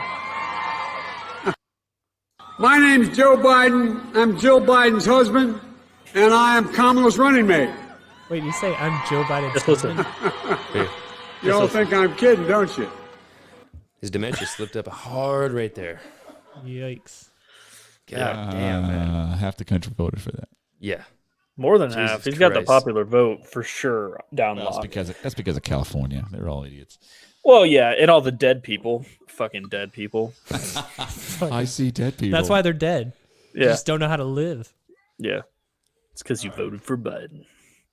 Well, yeah, shit. He no wonder he has intense. Never mind. I was gonna make it really dark. I was gonna say because of COVID right now, he has a lot more votes. But Oh, yeah, it's kind of dark. maybe but- don't go there. Yeah. It's just a joke. Just a joke. But You son of a bitch. yeah, I don't see I don't know if Trump will lose. But okay, so one It's thing just- I it did just want to get feels to. that way to me. I don't Oh know. yeah, I know it does. But one thing I did want to get to, I know a lot of people are like like super discouraged, Paul. if Trump's going to lose, This right? is on 10% battery. Is people are like, "Oh my god, Biden's going to win." Nothing's going to happen.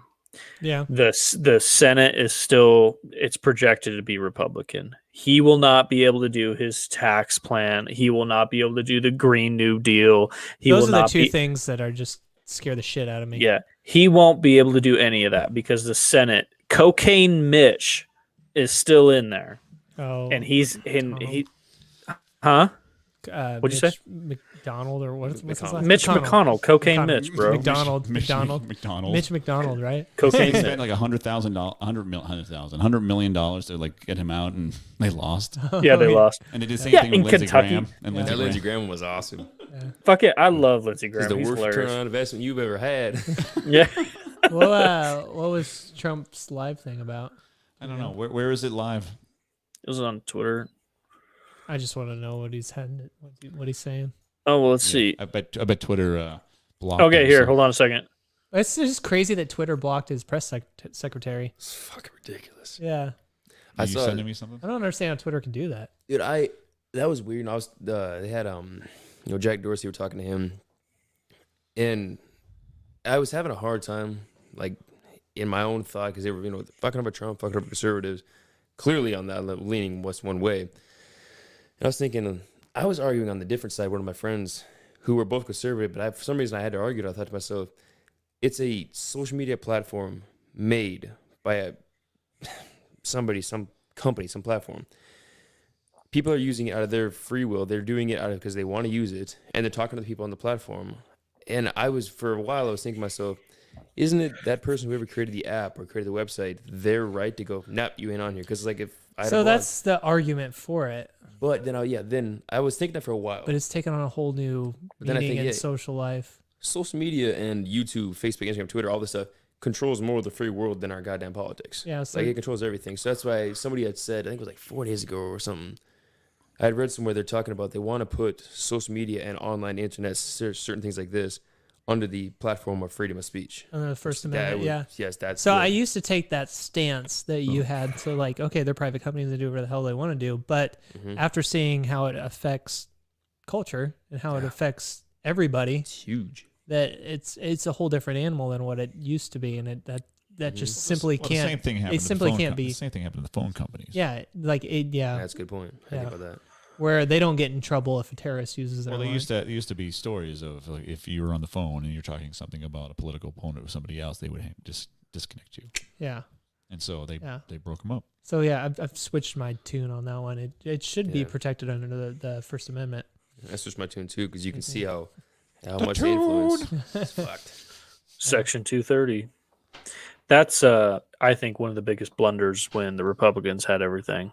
They could have did Section 230 reform. They knew these social media companies were fucking them over. They had it. They could have did a change for it. And that was my biggest fear. Like I did say, like, because I did think, I was like, Republicans, I thought they were going to sweep. They have been. I mean, that's one thing I did want to say. Like I was talking about, they still have the Senate. They are picking up crazy amounts of House seats. They get all these local elections, flipping governor seats. Everything is going great except for Trump right now. Right. And so that's another thing that's kind of fishy because you got all these House seats flipping. You got all this other stuff going on. All these people are voting for these Republican House seats or senators, but they're not voting for Trump. So I know that'll happen a little bit, but I know a majority of people are down the board when they do that. So, but that's why that people has something to do with how people are consuming. So like those local elections, people aren't really paying attention to Twitter and Facebook and stuff like that as much. No. They're paying attention to the actual person is. When it comes to the president, they're being spoon-fed. Yeah. Dude, and then another thing, I'm going to go on a rant here. The conservatives. What else is new? The conservatives are like pissing me off because it's becoming like a crisis, I think, right now for the conservatives is you have old people are the conservatives, right? We are losing the culture war right now. You have all of Hollywood is all liberal. And a lot of people are like, well, fuck Hollywood. I don't really care about that. They are turning so many people into Democrats just easily by doing this. Republicans need to start winning the culture war. They need to start doing things like just better, getting younger people involved. And like, dude, it really frustrates me. Like seeing, I'm torn on this. I saw people are like, okay, if Biden wins, I think let's not scream and yell like the liberals and let's just be respectful or whatever. I was just like, but what about this rampant voter fraud shit we're talking about? We should scream and yell. What the fuck? If it was the other way around, it was the other way around 4 years ago. They tried to impeach him for 4 fucking years. And now just 3 days after the elections, like it looks a little shaky that Biden's going to win. It's like, we better just go back to work. There's so much shit that if you put the shoe on the other foot and completely flip-flop the sides, oh my God, the world would stop. Can you imagine Donald Trump Jr. and the accusation of a laptop, shit like that going on, and the flip-flop side? How fast the world would stop? Yeah. But I do disagree though, man. Like I do think conservatives are somewhat older on the higher end side, like who's like the higher ups, like the bigger head, the big wigs, Yep. But I think I don't want to say it, like social media, the Donald Trump platform, what he's promoted, what his videos on YouTube, his videos on his Instagram, that kind of stuff he's done, as well as the national convention on the Republican and Democratic side. I think Republicans did way better on those sides of making it, sorry, I don't say entertaining, but yeah, I would say entertaining, more caught up with, I mean, as much as it was a joke 5, 6, 7 years ago, memes actually are pretty big hitters now when you put something on a social media platform. And I would disagree with you too, because I think you guys are agreeing with me a little bit because I think that the young. No, I said I disagree. Disagree. No, I think that the younger. I think you're agreeing with me. Yeah. Okay, Biden. I just think that the younger generation, the one that really I'm looking at is like the generation. What is it? Z. The one. Gen Z is overwhelmingly conservative. Oh yeah, that's my generation. Yep. Yeah, that I know. Well, you guys are. He's millennial. He's a fucking millennial. I am. When does millennial start? Yeah, we're millennials, Robert. 1989 or 1996 was the end of millennial. So wait, how old are you? 23. 30. I'm like the head of the Gen Z. No. Yeah. So yeah, what I'm getting about is the fucking conservatives right now are all they have this safe feeling. They don't. You could did you see when Twitter and Facebook were up on Capitol Hill taking questions, and you had the conservative people when they had the time to ask some real fucking questions, were asking how do I change my password? So that's the shit I'm fucking talking about. And that I know Gen Z is overwhelmingly Republican. However, they need to do a better job of getting younger people into positions and start doing shit. Mm-hmm. The Democrats are doing it. And look how fucking crazy they're going. They're going obviously super left. They got their squad. They have if you're Gen Z and you're 23, because right now you can't even be in the Senate until you're 30. And so we just had one right now in Georgia. Senator, he just won in the House. He's the kid, I can't remember his name, kid in the wheelchair. Youngest ever, 25 years old. They could be 25. It's it's Scotland or Zealand. There's 3 advisors, and I'm completely over my head on this, but I know I saw it. They were elected, and they're like 30, 32, and like 33 or 34. The 3 women that got elected to head office officials in one European country. Was it New Zealand or Scotland? Or Carolina? Switzerland? Yeah. Fuck, I don't know. I can't even keep track of what's going on in this country. Yeah, shit. A little too far over the pond there. Well, I'm just saying that you're right at the cusp of these young generation Zs that are able to get into that position. Everybody else is still too young. Even Jake couldn't get in right now. He's too young. Mm-hmm. You got people like my age. I'm 29. Robert's age 30. You guys are but all you guys have this is half your issue. All you millennials started this social media shit anyways. There is millennials, is what I'm saying, that are part of this Republican movement, and they I don't know. You just see these people that they're putting the RNCs fucking putting up for election. They're knocking on death's door.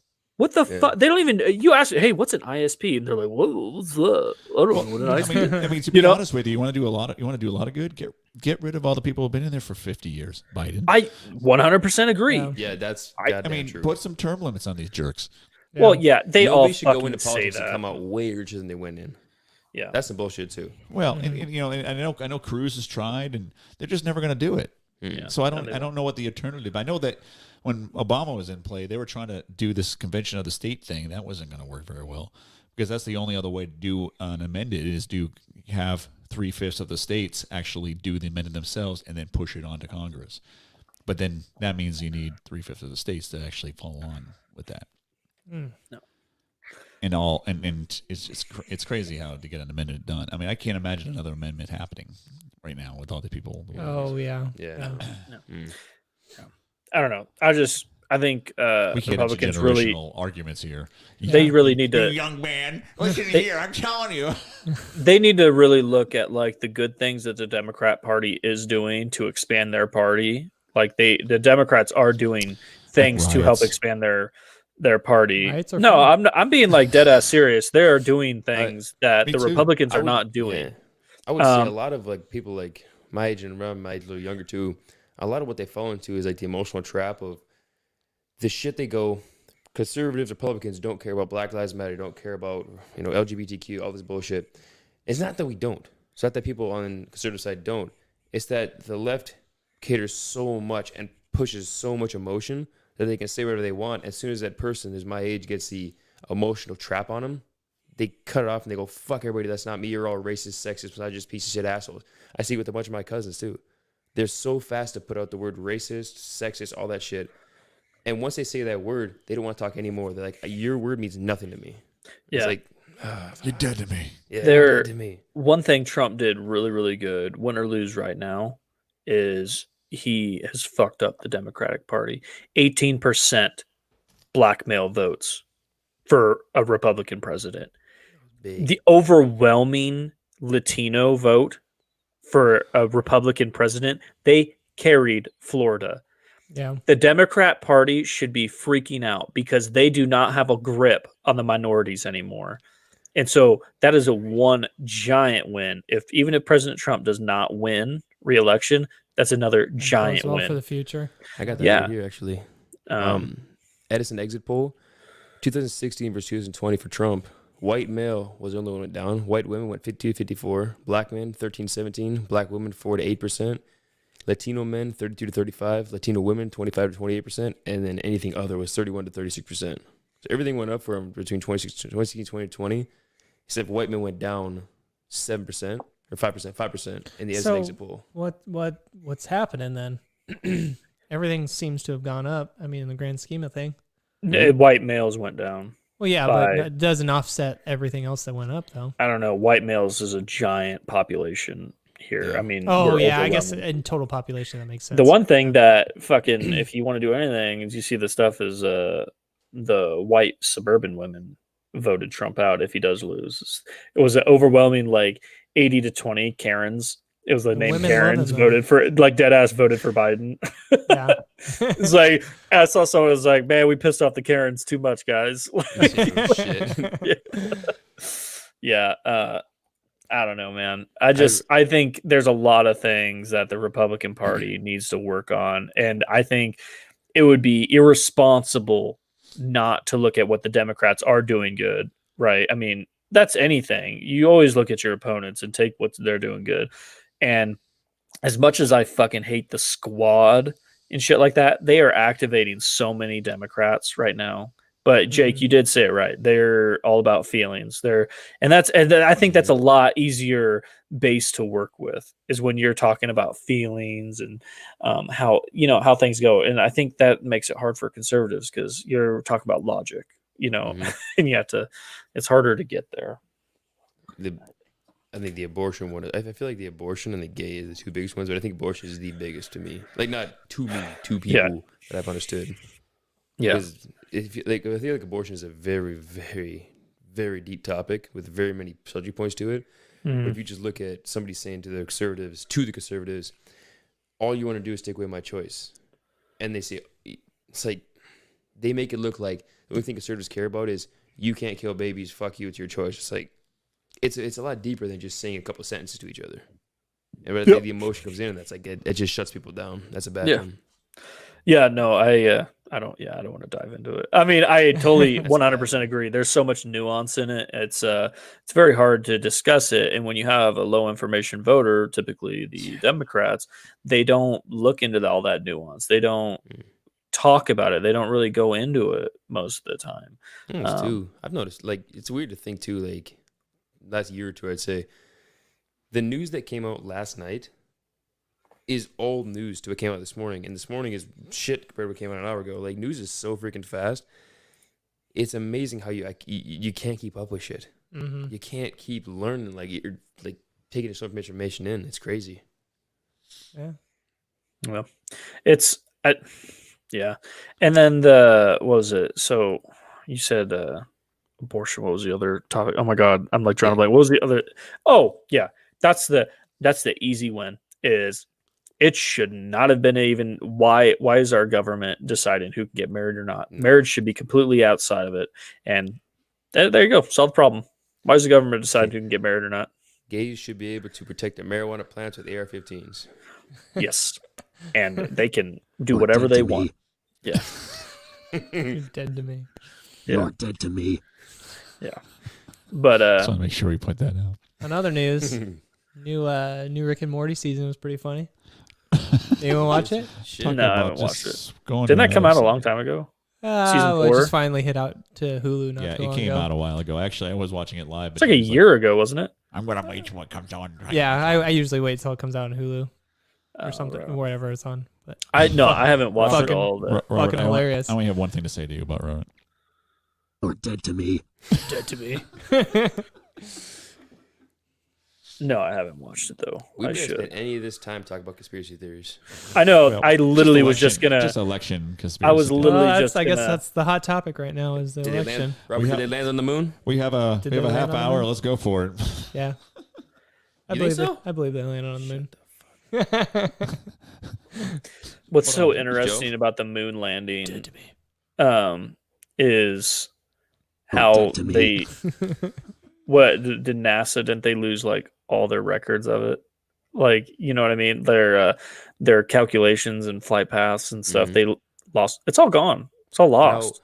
How what was it? Buzz Aldrin became an alcoholic, and then Yeah, they like so Neil disowned Armstrong Buzz took Aldrin. no interviews. It was very weird to me. Holy shit! There's so much we could say about that. So much Yeah. weird things, but yeah, I Would don't think they did. The shit Why? Buzz Aldrin was saying, what Alex would you Jones was think talking that? about. I don't believe Why would that you one. think that? Think Yeah, what? when he was What? on That they Alex never reached Jones. the moon. That You don't they believe didn't that? reach the moon? What? I believe I'm crazy. This is where I would. I'm easy gonna be called a crazy conspiracy theorist because it's just fun to me to go on the moon thing. You're just Like- discrediting everything that we've talked about. What do you mean? Yeah, everything's like- bullshit now. Yeah, Should have stopped it before this. Just kidding. I think they land. I think they faked that moon landing. They faked it. I think they faked it. Why? I think they faked It's it. crazy to think that they could land on the moon in 1969. I will say that with the technology that we had, but Yeah. I still think we landed on the moon. People are smarter back then. Like the amount of technology, like an iPhone has the amount of technology that they had back that then. doesn't matter. Yeah, I know. It's crazy to think about to me. I think we did. I think it was a power grab. I think it was. I don't know if we did. Oh, you too. Or dead to me. Are you talking to Joe? Joe, do you believe they landed on the moon? I don't know. I'm torn on it. I think so. Give I me think a so, solid but it's answer, a you lot of. flipflopper. I think that I just said I think so. However, there's a lot of stuff that's like, it's really weird. It's weird, yeah. It's and an there's a interesting lot topic of to think about. probability of why they couldn't, because the people I was like, why would they fake it? Well, what was going on during that time? Cold War Space shit, race. right? Cold Because they War. want to Space prove the Earth race. is not flat. They wanted to prove because The Earth is Russia flat. What are you talking about? beat them No, into it's- space. I don't- fucking Russia spot was the stuff. first people in space, Yeah, and yeah. so they're like, Spetsnaz and- America was like, well, fuck, we need to, Had to Spuznik. beat those motherfuckers. yeah, we got to beat them or whatever. Yeah. Begs the question. And we did. Go up there. So how do you explain the? We faked it. We faked How do you it, we did. expect the? How do you explain the flag on the moon? Then Is it That's really easy. there? you could see it on the little. What do you call them? Oh, you've seen it yourself, Yeah, personally. right? Let's go look now. It's dark out. Oh, I'm sure you could see it on a telescope, couldn't you? If you have a powerful enough. Well, so like when you're looking in the telescope, what they actually do is they just like someone just stands there and puts a little flag at the end of it. That's been proven, See Robert. it? Yeah. Oh, God. No, Just I like don't a know. little toothpick flag. I think they did. I don't know. It's so hard because it's like, okay, they could go to the moon. They This is the lost most all this ridiculous data, and conversation then I know. and then they're Believe in like, flat Earth too. I did for a little bit. Oh my God. no, and then. Well, look it up. Alright. There's NASA a documentary on Netflix, and it's actually, Dude, I think we talked about okay. this last time. There's a documentary on Netflix that if you watch it, you're like, oh shit, maybe the Earth is flat. I do not believe the Earth's flat now, No, I but I don't. can It's defend the just fun. fuck out of it if we want Yeah, to. yeah. Well, I that's definitely like with can. anything. Like you take the most ridiculous subject, like the Earth is flat, and if you have someone who's relatively good at explaining themselves and speaking, they can probably sit down and be like, oh fuck, maybe it is. Dude, It's definitely not though. Don't be stupid. What's that saying? The smartest dumbass or the dumbest smartass? Like what they call Joe Rogan? Yeah. Like my arguments are pretty shitty, but I can articulate them very well and confuse shitty, and you'll think it's flat beyond the night. Yeah, that's Until what I mean. tomorrow, then you watch a YouTube video, you're That's like, what oh, I he's an mean. idiot. If you watch that documentary, you'll watch it and be like, that's a good point. Yeah, like Eric Dubé. It is Well, convincing. it's and that I, fucking. Oh yeah, maybe I shouldn't talk about that with you. what that's here? The Game Changer documentary, the vegan one. That's a good conversation there. And then yeah, I don't know. You watch it and you're like, oh, I have to be vegan, but then you do your research and you realize no, it works for some people. But half the stuff they talked about on that Oh, that's awkward. was so like Don't pull I that know. shit up. That's Half the stuff they talked about that's some bullshit. on it was not misguided, but it was designed to pull you in a certain direction without all the facts in place. Put it that way. You know, like Are we talking about veganism? yeah. Yeah. That Game Changer documentary. Why didn't we start this shit 2 hours ago? We could have some good conversation. God damn it, Trump. Yeah, We did start like an hour and 40 minutes ago. No, Hour well, and 39 Like start minutes. off with the crazy shit, flat Earth Oh. and veganism. Yeah, I Do you know. believe That's- veganism's real? Yeah, I've seen it on things. Wasn't veganism started off by a couple of college kids as a prank? I have no idea. I have no idea on that. Are you making that up? No. Here, fact check. Come on, Jamie. Wait, no, it wasn't College- started as someone as a someone ate. That's just No. a dumb statement. College, I In bet the word was started as 1944, that. a British woodworker named Don Walton announced that he became vegetarian and ate dairy and eggs. He was going to create a new term, vegan, described to people who did not. That's it. A brief history. some guy named Donald Trump. I mean Walt Watson. Donald, you son of a bitch. I created. Ask the internet. This will be the best diet of all diets. You know what I had? diet's better than this. You know what I had for supper tonight? I will say we're I had getting a pound of hamburger with an avocado cut up on top. I was gonna say tuna, mayonnaise, and avocado. I'm just saying we're getting a lot more people on chat talking about this than the president. So this is That's good. because no one wants to talk about politics anymore. Everyone's shit. fucking sick of it. No, that flat Earth picture, the one they always say like you could fall off the edge. Why is everything else round? Yeah. They deal with that. Earth is flat. There's a dome over us, and there's no other planets. They're just like gases, stars, whatever was up there, if it's a simulation or not. That's like the part of the dome with the sun. That's what that is. Okay, how about I can literally defend. how every about this single point. one? The world inside the world. You heard that one? I was actually Like thinking. Hollow Earth. Yeah, Hollow Yeah, Earth. there's a cat. I was actually thinking that this is actually the accurate picture of. Push shit up. Explain this Oh. one. Pushing shit. So, this was weird. Sun tells the time of the day, moon tells the time of the month, and then stars tell the time of the year, and then navigation as well. Perfect 3 navigational tools. Right. That one's weird. Very weird. What? Yeah. What did you say that again? Sun, time of the day, moon, month, and then the stars, depending where they're at, is the year in navigation for you. Excuse me. So I think about that. yeah. What did Can you explain It's really GPS? cool how they do it because like people back in like thousands and thousands of years ago figured that out. That's kind of cool that Yeah. they figured that stuff Imagine out. somebody leaving their European small village in a wooden goddamn raft with a sail and And they're able to In a figure out moonstar? how to tell like they Or go, figured- let's just go this way for a while. yeah, and then they're Okay. able to like make calendars and shit based off stars and no seasons and stuff like that. But yet they're still fucking living in huts. You watch Vikings? Yeah. No. Yes, sir. Mhm. That's a good one on it's on Hulu. Yeah, Hulu. I watch on Amazon, I think. But it's on Hulu too, I think. hmm Yeah, but like they It's got a that History scene. Channel show. Yeah, I know what it is. Yeah, they got that scene sitting in the boat. Water's coming over and they're pissed off at Ragnar and like, what the hell did you do to us? You know, that's just a small trip from what is it? Scotland? I don't know what that. With the Norse land and then going to England. That's a small trip. Imagine going across the seas. Yeah, from Atlantic Sea, yeah, Norway to ocean. like England or something. I kind Yeah, of feel something like, I feel like we should watch Moana or something. Moana. Moana? I actually never saw Moana. Me neither. Mona. Mona. Mona. Mona. Yeah. I. So Jake, what do you think of? Or dead to me. You got any top false flags that you like about America? Any What's false that flag from? moments? Like, what's your favorite false flag? What do you mean false flag? False flag, like Gulf of Tonkin, that happened. You know, Gulf of Tonkin. What kind of got us into the Vietnam War? Give me an example what you would say. So the government creates a crisis. Like 9/11. Oh, COVID. COVID. Oh, I know this game. COVID. That's easy as shit. COVID. Yeah. Okay.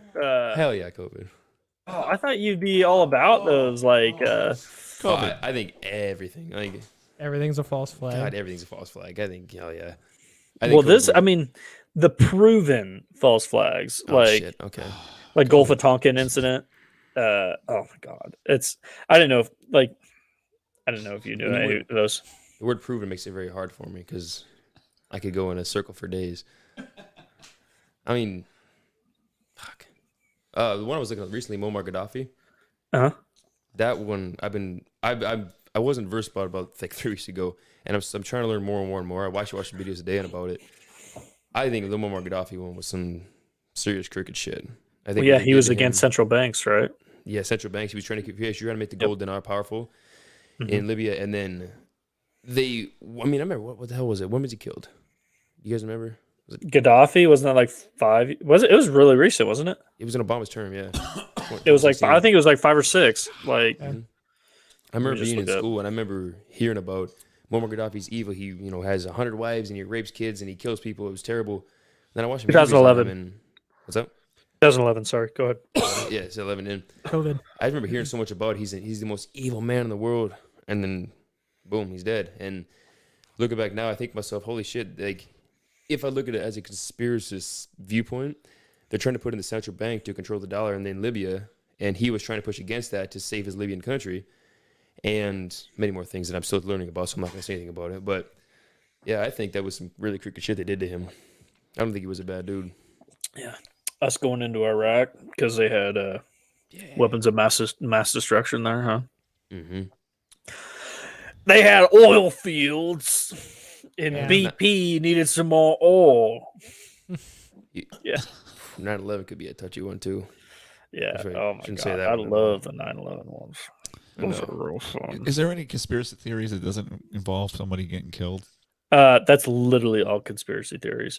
Okay, how about we can talk about the CIA down in South America injecting venereal diseases in numerous people down there for what disease was it? CIA I got one for you. I got a crazy one. All right, go ahead. They give people vaccines. They give people vaccines so that the vaccine, whatever is in it, makes them dumber,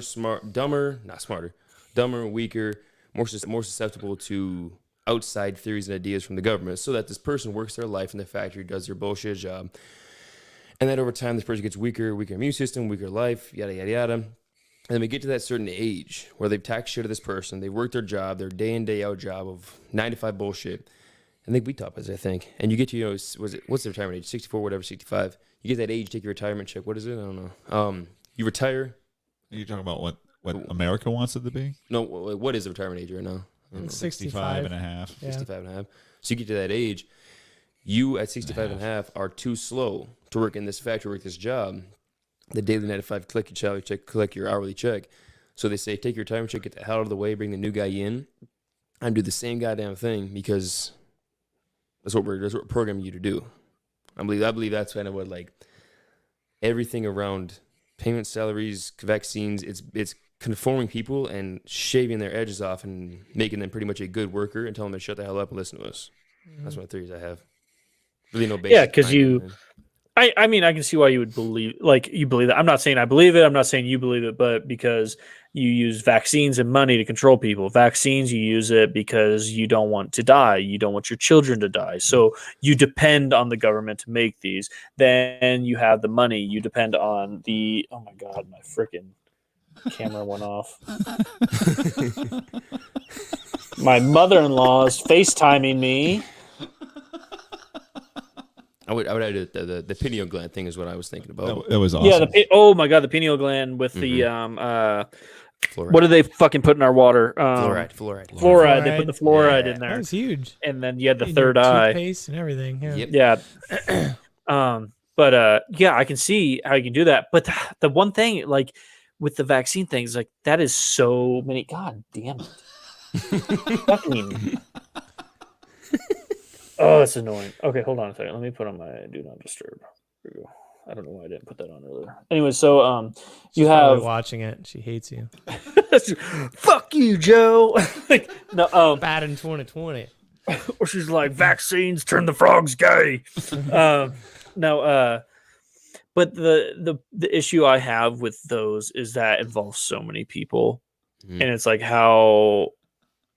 Like, where does it start? Like, how do you get all these people? And that's the same thing with the moon landing, is that's so many people hidden behind it. Now, I work in a secure environment. There's so many people, and we have leaks come out, right? You had Snowden. You have all of this. You have something as big as the moon landing. Where's the leaks? Where's that coming out? You know what I mean? I think that to go back to that one, I think it did happen.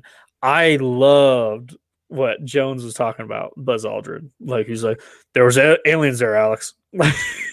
They like his publicists say that he was just joking or something. Yeah, they were coming out as like that? joking. But this all started happening when he like got older, and that's the thing is like he was right. He started like fucking with people, like a lot more. Like, I don't give a shit. I'm old. I'm gonna start fucking with people. and then he also like that was the thing. Either that or he's just like I don't give a shit anymore. Dude, You know, I like, want to tell. Yeah. you know Bob Lazar, right?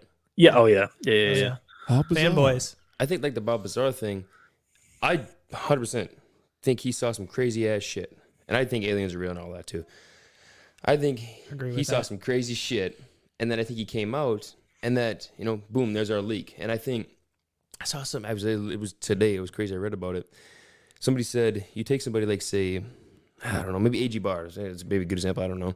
Somebody who may have some information that could stop a political movement or something of any sort, and they say, we have direct contact with your wife and children. If you say anything, they're getting cancer. Like, boom, they're going to get cancer. And if you decide to try to fight that, try to protect them, you're going to get HIV. Like, that's what that thing said, that post, whatever it was. Oh, for sure that happens. That's why the Clinton suicide everybody. Yeah, and it's like, there's power putting on people. And I've talked to somebody that was, ironically, I'm not making shit up, today as well. And this person believed that there's no corruption, there's no fraud. Like, they're just like, Trump should stop being such a baby because this is how elections work. They don't like you, they want you out. And they don't know how human beings operate then. Yeah, like if there's power to be had and money to be made, there's gonna be some way to work around. I mean, even at the smallest level, like CrossFit. You think there's people in CrossFit that aren't using steroids and PEDs? Hell no, there is. There is completely people doing that shit because there's money to be had and power to be made. All the way around, and it's like that's how this shit works. Yeah. I don't know. Yeah, it's interesting. I fucking love conspiracy stuff, and I was so excited when Robert said you were coming on or whatever, and I felt kind of discouraged though too because I knew we were going to talk about a lot of election stuff, and I want to dive into a lot more stuff. When did they coin that term conspiracy theory? Because it was in the 80s, right? Yeah. I heard someone talking about that not too long ago. CIA, the whole term conspiracy was set just to kind of. It was made to make people push. Yeah. What I heard, they had made it in the 80s or some shit to make people who illegitimize it. Yeah, against the government to make them seem crazy. Because like when you say the term conspiracy theorist, any like suburban mom Karen regular lady's gonna go, that's just some crazy ass kid who smokes a bunch of weed and takes LSD. Like, maybe I'm onto something. I can't take acid, but like maybe I'm onto something. I think our president should do LSD, or I think every politician should have to take mushrooms once. Yeah, mushrooms. Yep. Yeah. So it was a conspiracy theory. It was 1967. The CIA. I was right before the moon landing. Was it 60s? Moon landing was fake. Harvey dude. Lee. Have you ever heard of Harvey Lee Oswald? Yeah. Oh yeah. Who's that? He's a nice guy, right? Lee Harvey Oswald. Yeah, sorry. Dummy. Sorry, I don't know why did I say it like that? Sorry. Yeah. That's where conspiracy theory came from. They made it in 67 so they could fake the landing and call people crazy. Yeah. Did you? got a new conspiracy theory. Yeah. I'm on Jake's team now. Take it to Reddit. No, I just pulled up the article. Like when it came up, there's an article. It's titled "There's a conspiracy theory that the CIA invented the term conspiracy theory. Here's why." It's like it's conspiracy inception. No, I love them. Like, have you ever heard of the I was trying to talk about the one in South America, the Guatemala syphilis experiments. Yes. Oh yeah, my dude. God. So shit on them? Yeah, they were like a magazine you guys subscribe to. No shit. It's called Bored Late Night YouTube Videos. Like Guns and Ammo. It's called Wikipedia. The lovely YouTube recommendation algorithm. It's a section in Guns and Ammo. Yeah. Yeah. It's after I finish on Pornhub. Someone usually links a conspiracy theory website on there. I'm gonna go check this out. No, but they injected a bunch of people in Guatemala with syphilis or other sexually transmitted diseases without their consent. Obviously, The CIA. Oh yeah. Ended up killing like 83 people. NWO. Like New World Order. WWF. The NWO. globalists. It's time to WWF for that. There's one I can talk about. So, do you guys WCW. believe in the New World Order? I don't believe in the New World Order, but I believe there's some power that's controlling something weird, but I don't know how to describe it. What about the whole thing about the pandemic being part of that New World Order? I believe that. A push towards centralizing power. It's 100%. It's. I mean, it's. They came out with the what was it? The hint, not the hint. Oh my God, what papers? I can't remember what they were called. Alex Jones was talking about them just on Rogan's podcast. They were talking about like, hey, like we'll do this pandemic or whatever, and it's like a test to see how they can control people using these different mandates for people. Yeah, it's like MR or whatever. the government told you there's a virus out there, and the virus is unfortunately similar to symptoms of cold and flu and all this stuff. The government told you this virus is out there. I said, wear your mask, social distance, stay home, quarantine. Imagine if the government told you to shoot your fucking dog. It's like the dog's gonna kill you. Like, not saying they're gonna do that. Now, see, that's a very extreme example, but you think to yourself, the idea behind the COVID is, what can the government make you do? What could they test? Now it's, COVID, wear a mask, social distance, don't smile at people in the grocery store, don't be social with the people around you. What if the next thing is, hey, there's COVID-19 on every single dollar bill and coin you use, so those are wiped out. They mean nothing anymore. Burn them, throw them away, trash them. I don't give a shit. Everything's on card. Now, COVID-19 is still around. It's been here for the last 4 years, right? So 2025, we're around here. And now... I don't know how people think that that's a good idea to get rid of the cash system. I know, because what I'm about to say is, you get rid of your coins, you get rid of your cash, and suddenly, boom, you get a card, right? No big deal. I got a card, I got cash. It's like, but it's convenient. Show me your vaccination card. Controls the economy. Yep. Yeah. Do you think that the vaccine... especially would say if you want to travel and you have to have proof that you had this vaccine. That's gonna like bum me out because I ain't getting that. I love to travel and I'm not getting the vaccine. What do you think that means that's part of this whole? Yep. You guys aren't getting it? No. And I think, Dude, I want my fucking Bill Gates tracker chip in me, bro. Microsoft. Yeah, dude. I would get Microsoft Office for free. Body by Microsoft. You do your damn. Have you guys seen Mission Impossible 3 with Tom Cruise? Yeah. Yeah. I don't know which one's Mission Impossible 3. He's done like 20. What's that guy from Twister? He's in that blonde guy. He's dead now. Yeah, Bill Paxton. Bill Paxton, baby. No, a different guy. The one of the guys who's on the team. Oh, fucking Along Came Polly, dude. The shot guy. White chocolate. Yeah, that guy. He was the bad guy. And like they would inject like bombs into their brain. And there's somebody that was talking to me about your COVID test because they go so deep. Suicide Squad. Yeah, I've had the test. Oh, that too. Yeah, there we go. That's Philip Seymour Hoffman. But it's like they in your brain. So now you got the chip. And lucky you, they put it up in your brain. They put it up and they twist it around, and now you get your microchip in your brain. That's step one. And they put it in the vaccine too. It's like, oh shit, guys. Dude, you have Yeah, a microchip. Guys. you're gonna be And now Facebook shut us down. My nose starts bleeding. Oh! Beep, Hey, beep, defibrillator. beep, Don't beep. blow up your head here. I don't want to clean up the blood. Wait a second. They shoved the Q-tip in my dick hole. Wait a second. That's a completely different. That's part of that venereal disease. The thing. I was part of them Guatemalan syphilis tests. Guatemalans. Guatemalans and their burritos and rice. Well, you need to get a vasectomy anyways. Yeah, I do. So in other words, if they do that and they basically say you're not allowed to go anywhere without, well, look at Como over in New York. They're like, dude. hey, if you want to come to New York, you're gonna have to have this and this and this and this, and if you want to, Well, good. Don't go to New York. yeah, fucking can't see anybody. But it's just like, Well, perfect for you. Imagine that all over the world. It's like you're not allowed to come to France because you have to have a COVID, blah blah blah. And I'm actually concerned about that. Yeah. I believe in all this shit, and it's fun to believe in it. And I'm trying to be as crazy as I can, but then I think to myself, like, You say you're trying to be as crazy as you can. Trying not to be. Yeah, I think Well, me and both, a little bit of both. As crazy as I can. But it's like, if you believe, like I do, in all this shit, like, I'm not going crazy about it, but I definitely think there's something behind. There's a little truth behind all the conspiracies. It's some rate or some degree. But then I think if they're trying to microchip and they're trying to control money and they're control power and they're trying to make all the people that aren't up there on their level with money and power like sheep and cattle, what's the point? Why? I don't understand why. I've never understood that. Like, if all the shit I believe is true, why? I don't know. What's Bill Gates got to control my money? Why does he want me to stay home and play COD all day. Does Bill Gates have anything to say about I think it still has to go back off. to that New World Order idea. If the only way to really to get that to work would be to destroy America. You can't have America be what it is today in order to. It's just we're just too influential, and and the people here are too free. Mm-hmm. But if let's say, I can't say you, but like if we shut down America, and then every country across the world was under the NWO, the New World Order, the Illuminati, everything. What then? What's the win? It's kind of like then you just have people in power doing what?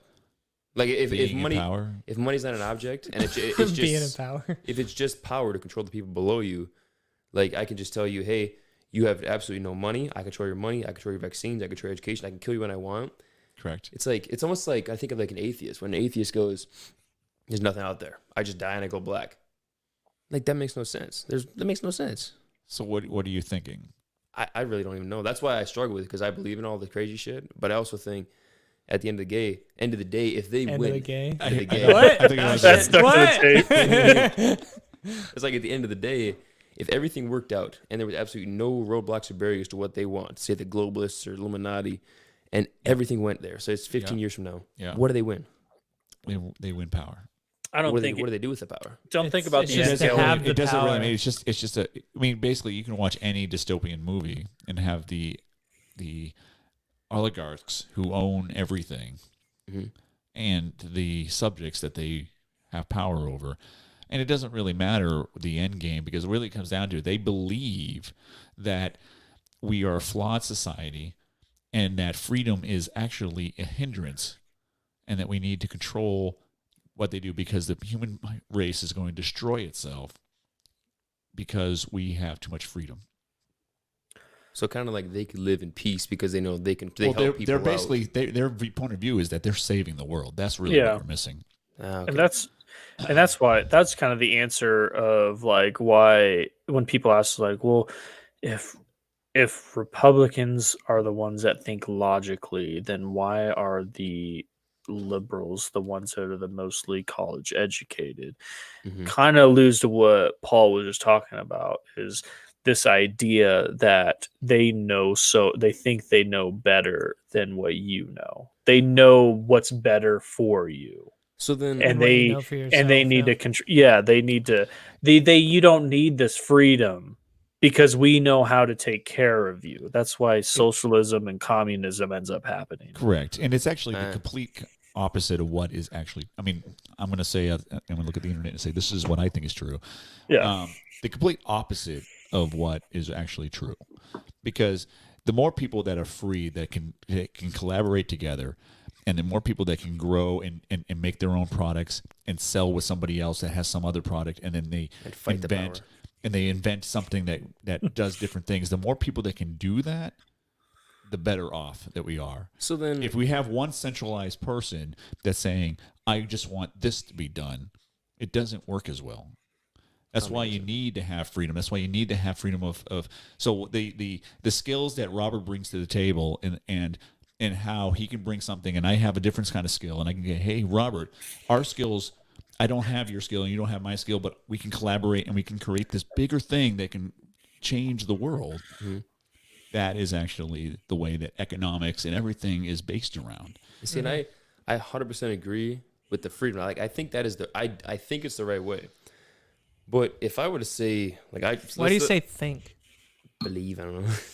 They think, I don't know. Yeah. But if I were to say, you're not convinced?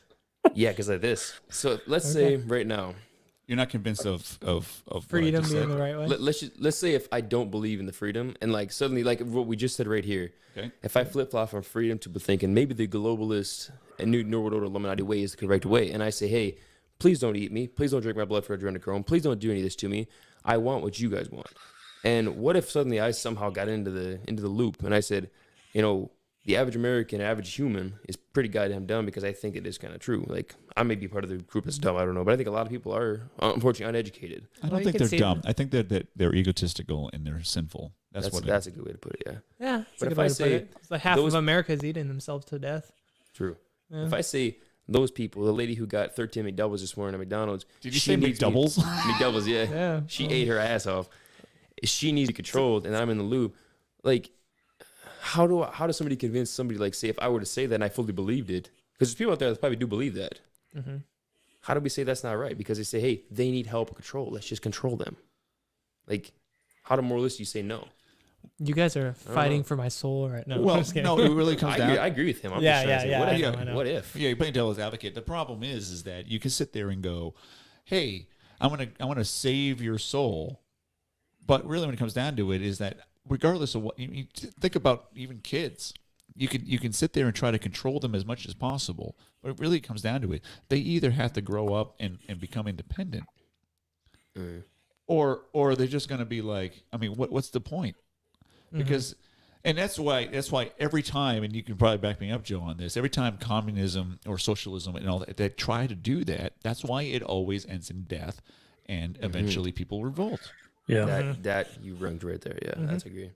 Because that's what I was thinking, was like, if suddenly extreme communism takes control of the world, not a country, a world, 100 years on the road, if we've had 3 to 4 hierarchies of power, like these people that have controlled, and it's like, say, 5 to 10, families that control the world, it's like, is this going to, if nobody fights it, if they say, no, this is how we do this is how it works, and they don't fight it, is that literally how they want to run it for 100 years, 500 years, 1,000 years? Is that how they want to do it? Like, I don't see why that's fun. There will always be someone that'll fight it. That's just part of human nature. Yeah. Oh, yeah. Yeah. It'll never be rainbows and lollipops. Did you kind of talking about it a little bit? Did you guys hear what Harris was talking about like a day before the election? After and in between her laughing, or what? Well, it was her equal opportunity. She's like, equal opportunity. She's like, equal opportunity is great, but I want The end result to be equality of outcome. Equality of outcome is the little brick road that goes right to communism. And it's like, it's like, let's say I invested $10, Robert, you invested $10, because we have equal opportunity. We had this opportunity of $10, right? But you invested in like a very bad investment and you lose your $10. Like CrossFit. Yeah, and I invest mine into McDonald's instead of CrossFit, and I get $1,000. However, I made the smarter choice. We will both end up with the same outcome. The government takes what I have and then give it to you. That's like what's going on, and it's not communism, but that's kind of what happened in South Africa. Is you had all these white farmers, and they were coming and taking the land from these white farmers, and they're coming at them, and they are now begging these farmers to come back because they took all their land and they just gave it to the people there, the different obviously races of Africa, gave it to them there. Yeah. They didn't know how to manage that farm. And so they couldn't grow any crops, and then they couldn't make any money. They couldn't feed themselves. And now they're begging these people to come back. Thank God Australia was there and brought them in, because there was a white genocide that was going on in South Africa, and no one reported on it. It was like a year or two ago. So I think it's still obviously shit going on about it, but that's communism. It's like the government's like, we're going to take this land, we're going to give it to these people, and that's why people end up starving to death, because you take... Socialism and communism are pretty close to each other. Communism is a form of socialism. Yeah. Yeah. It all comes down to the fact that the power that be the government oversees all distribution. That's the thing that just racks my brain. How can people think, gee, the government would run this so much better than I would? Have you seen the VA? Have you seen the veteran healthcare system? Trump or under Obama? Trump, it's gotten way better. Like the whole, like seriously, like I'm not even like, I know people think like, oh, I just love Trump or whatever.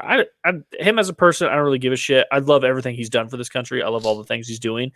He has, like, just me personally, the hold times when I'm calling the VA, it went from like, oh, I'll just wait 2 or 3 hours on hold or whatever. Now it's like literally like 2 or 3 minutes. Like, it's ridiculous. It's crazy how much it changed.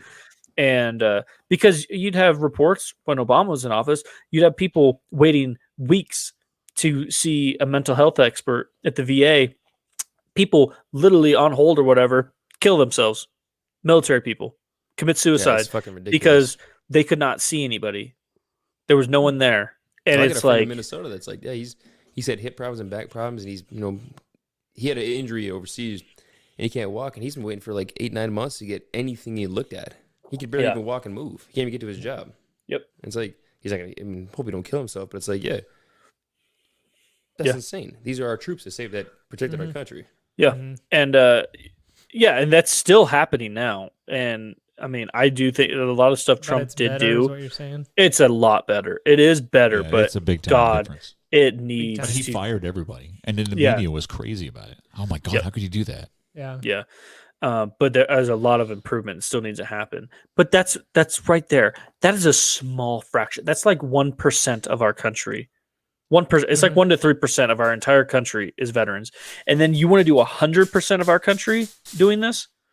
Are you out of your fucking mind? Just stick around. 100%. What are you Like saying? firecrackers. What I'm saying is like the military, the VA. You see how shitty it runs to 1 to 3% of our entire population. Okay, yeah. And then you want to switch it over to 100%. Yeah, you want the Well, that's what. But then people are everything. like, well, other countries do it. Yeah, but they don't Who's have the to one coming up with all the fucking vaccines? Who's the one coming up with all the new medicines? Who's the one coming up with all the new therapies? It's because we have R&D. We have all this money going into it. Then they're like, well, why do we have to pay all this money? It's because you have fucking people like China taking all of our China taking all of our drugs, and then they don't respect our patent laws, and they just start making it off-brand shit, and then there you go. It's all out there. Yeah, and also, so, we pay for all their defense as well. So I've heard that. we have to front all this shit for R&D, and us as Americans foot the bill. And so that is fucked up, and that needs to be worked on. But becoming a socialized healthcare system, I do not believe is the right answer. Is healthcare a right or a privilege? It's not a right. Because you can't make a fucking doctor work on you. So you're saying doctors don't have rights anymore? If you say healthcare is a right, that's not fucking true. Like you're literally telling this doctor like you only get paid this much because the government. It's a right. I have a right. You will make my penis larger, doctor man. It's a right, a fundamental right. The fuck out of here. It's not a right. Why is it always back to bigger penises with you? I think we're uncovering It's some an shit. issue I've been exploring for many years. No, Not that I have it or anything. No, I just think it's a be a really good money making opportunity. I'm just playing the hero for the little man. I'm out here for you boys. I'm out here for you guys. Have you guys done any watching? You guys watch like Vice News and knock out shit? Okay, say that again. You ever watch any like videos on Vice News, like YouTube stuff like that? I watch YouTube all the time. So like in Vice News, they got this. They got these videos. They've got some shitty ones, but they've got certain ones they had a while ago. And then Isabel Young, she did them recently. She went to China and got in North Korea as well.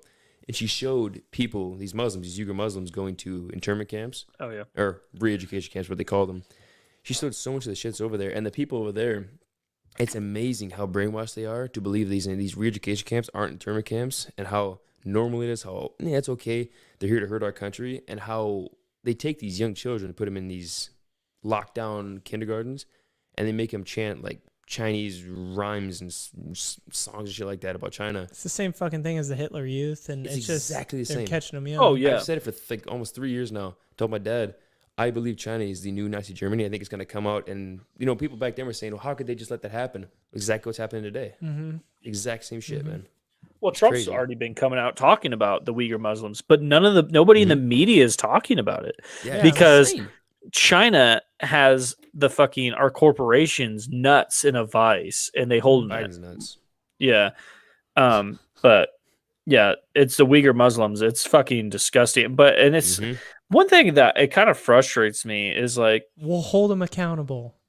Yeah. And the fucking Biden's like, well, what do we do with China? Well, we'll hold them accountable. Next question.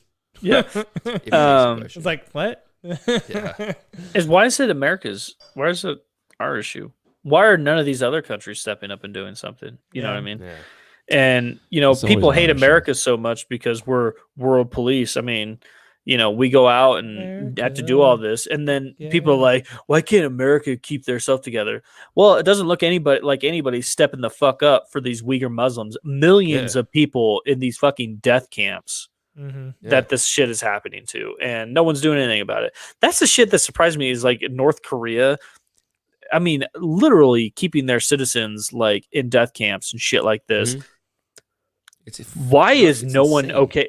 Like, everybody's like, well, we can't do anything because China, they like them, they want to protect them. Fuck that. I think everybody could just come together and be like, fuck you, China. We're going to go stop this shit. And if you don't clean your shit up, we're coming for you next. Like, what? I think about that, but it's also like the idea of if RJ Roberts has dirt on Paul, and I know that I like Paul. He has a lot of dirt. He's a lot of dirt, and I know I have dirt on RJ, and I like Paul, and I say, you ain't doing that shit. I know for some source he's gonna come out and out Paul. I say, no, I know you fucked that child last week, whatever you did. Robert, I'm gonna drop that shit if you attack him. Good. I think it's that loop around. Like, everybody's got some dirt on him because they get to that higher level, and they say, this is the idea that I didn't make myself. I got this idea from somewhere else. Was the idea that you want to do, you want to have power, you want to be in charge of this company, you're going to have sex with hooker, you're going to have, do something weird in some weird sense with a child. We're going to videotape it. Nobody's going to see it, but it's going to have that. That's your in, that's your, you're going to get in the company.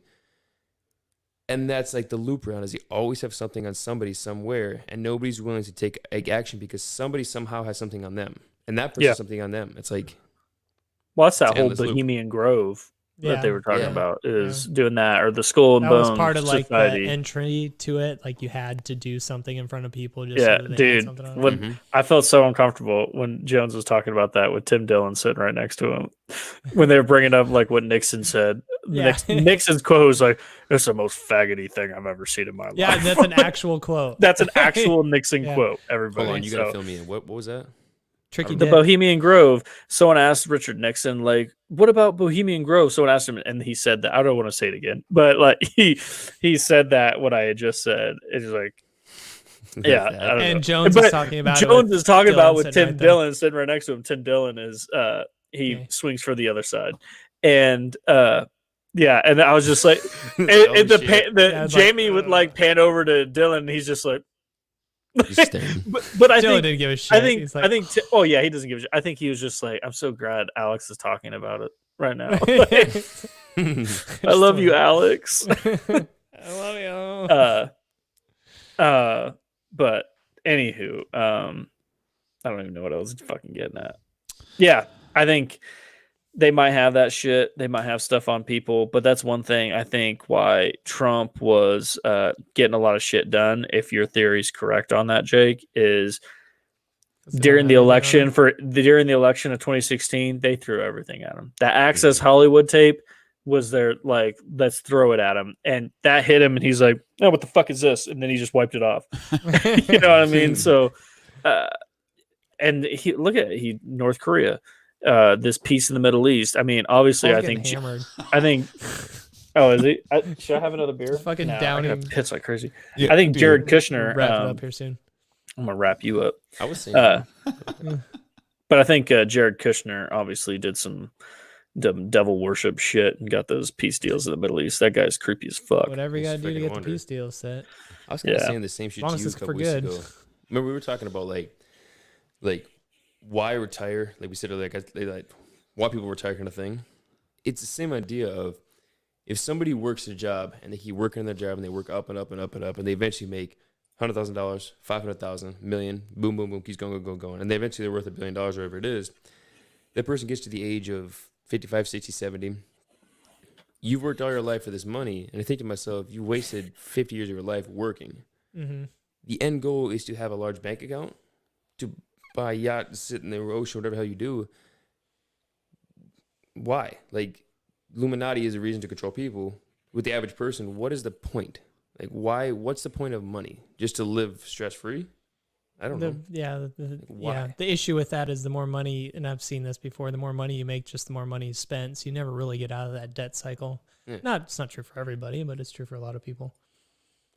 I'm sorry. I completely missed your point.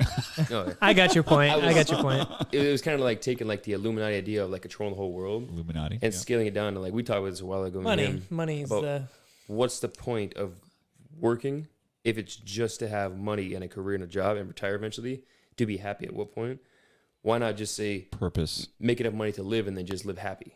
It has nothing to do, it has to do with purpose. But your purpose is just making the money or being happy. No, your purpose is to have a purpose. If you make money, that's great. But people that are like workhorses. Yeah.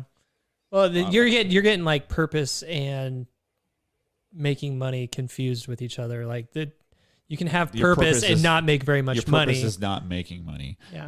See, some people's purpose is making money because they don't really. It's nothing to do with money. Actually, it has to do with power. Yeah. Yeah, like that. Okay. Yeah. But some people's does jobs because they just need something to make them feel fulfilled in life.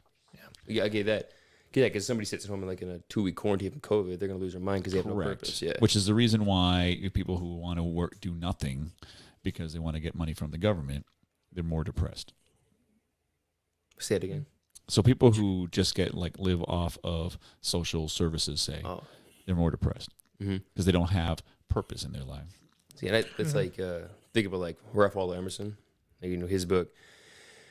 He talks about like the finding nature and finding peace and not worrying about like this fast way of like social, like the world, how it works. And I think like that, like you think in the end goal, like what is the true point of actually working and doing these things? Because if I sell you a chair and you sell me a goat and your goat's worth $50, mine worth $100, it's like I'm getting the money for it and I'm buying a bag.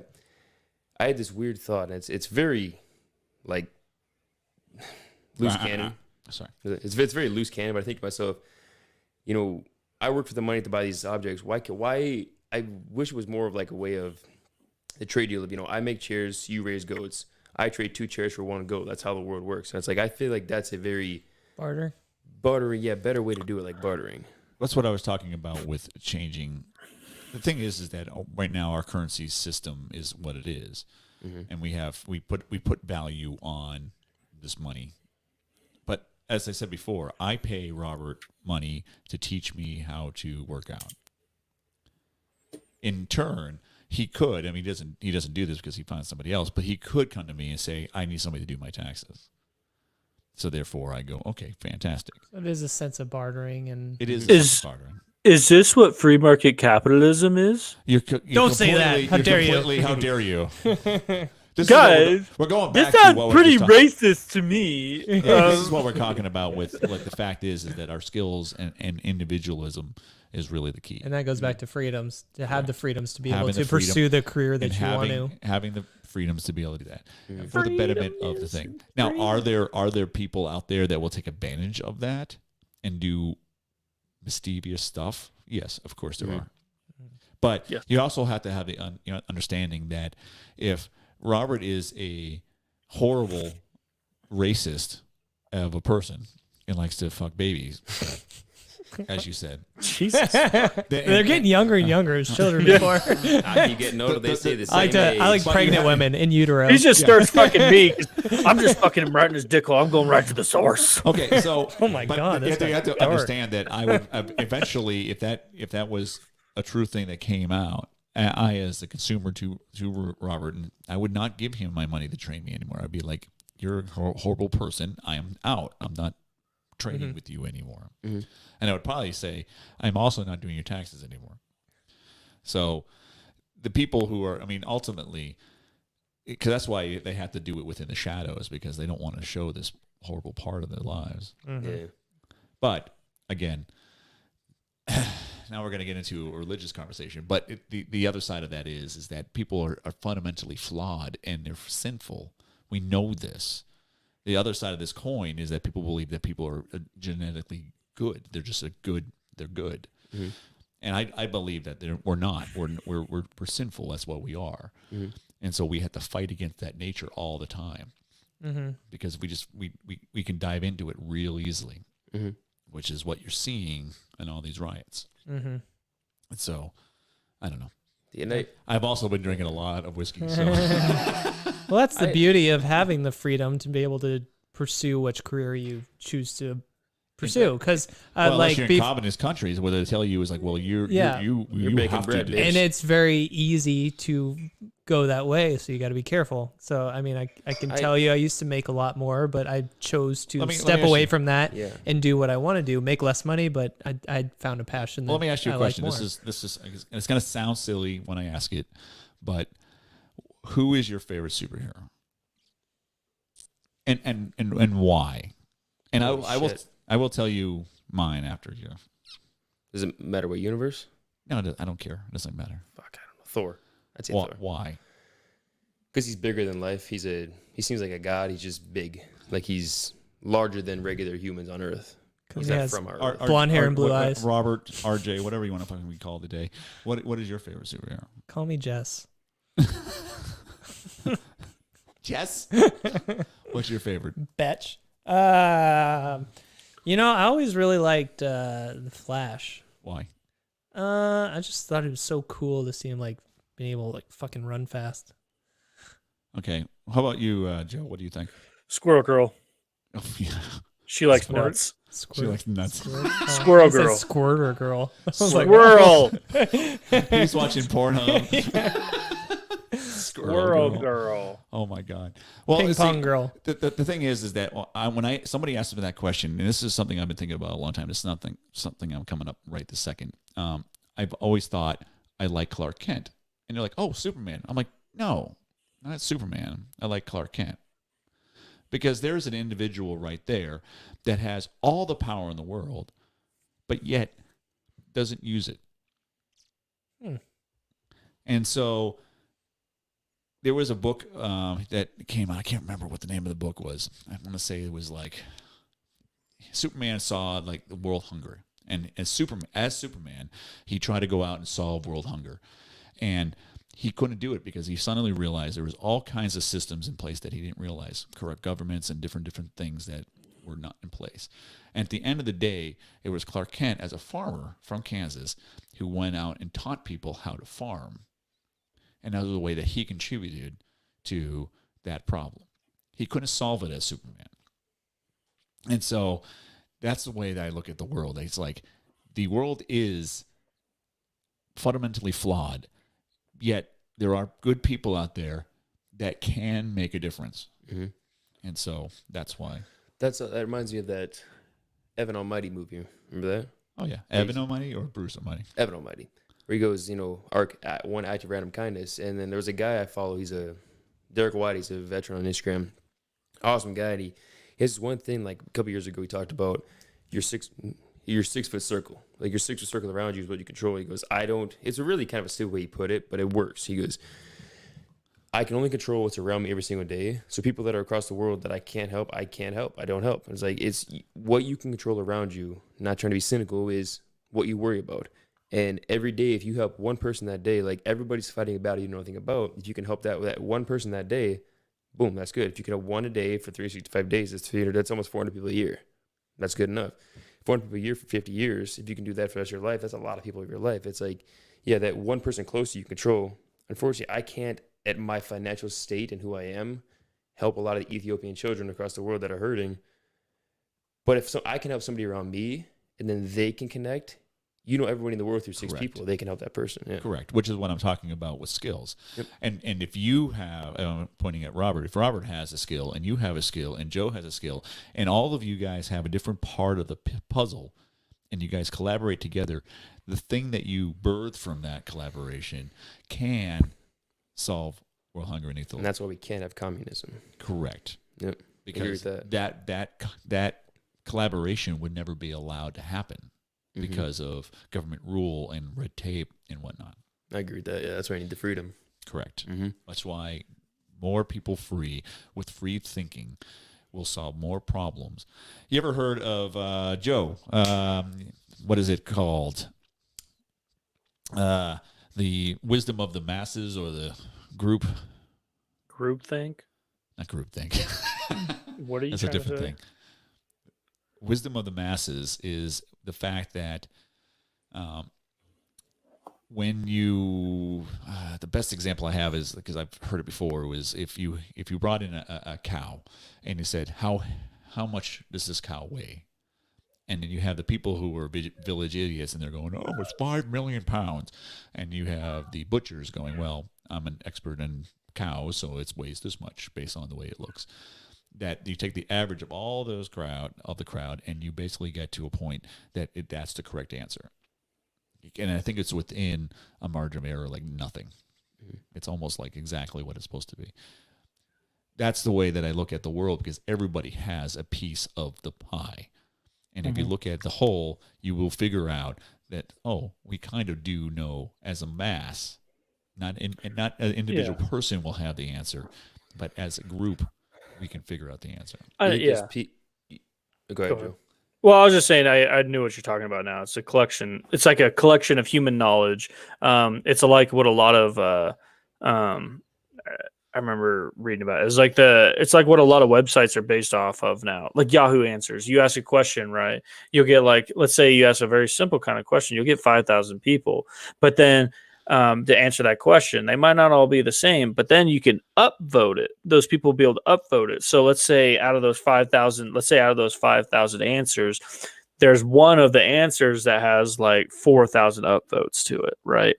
That is a collective wisdom. You take all of that and all those people like, okay, I agree, this is the right answer. And you can go through all of those answers and find like that's the collection of the human knowledge. And it's like a lot of like software for my job. Like I go to a thing called Stack Overflow. You go out there and you ask a question on Stack Overflow, you're going to be inundated by software engineers all over the world with different answers and the best answers, and it'll be a collection of people just talking. It's like a forum, and the internet's been like a really great forum for this. What did you call it?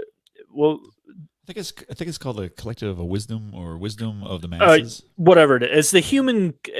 That's why I think the internet has been such an expansive moment, and just us. The knowledge that we were talking about it earlier, like before all we had was like CNN and Fox for our news. Now we have the internet. We have all this knowledge, now, and people are able to find these answers. And that's kind of goes to a little bit what Paul's saying a little bit too. You have all these different people giving the little piece of the puzzle of the knowledge that they know, it all adds to it. Which is the reason why a lot of people, especially with older individuals, you call me a boomer, but I'm talking about real boomers who have a hard time working with millennials because they're like, they don't know anything. To me, is like the boomers have wisdom. They've been through stuff. But you guys, as millennials, have also been. And it's just like I've been through stuff as a Gen Y or whatever I am.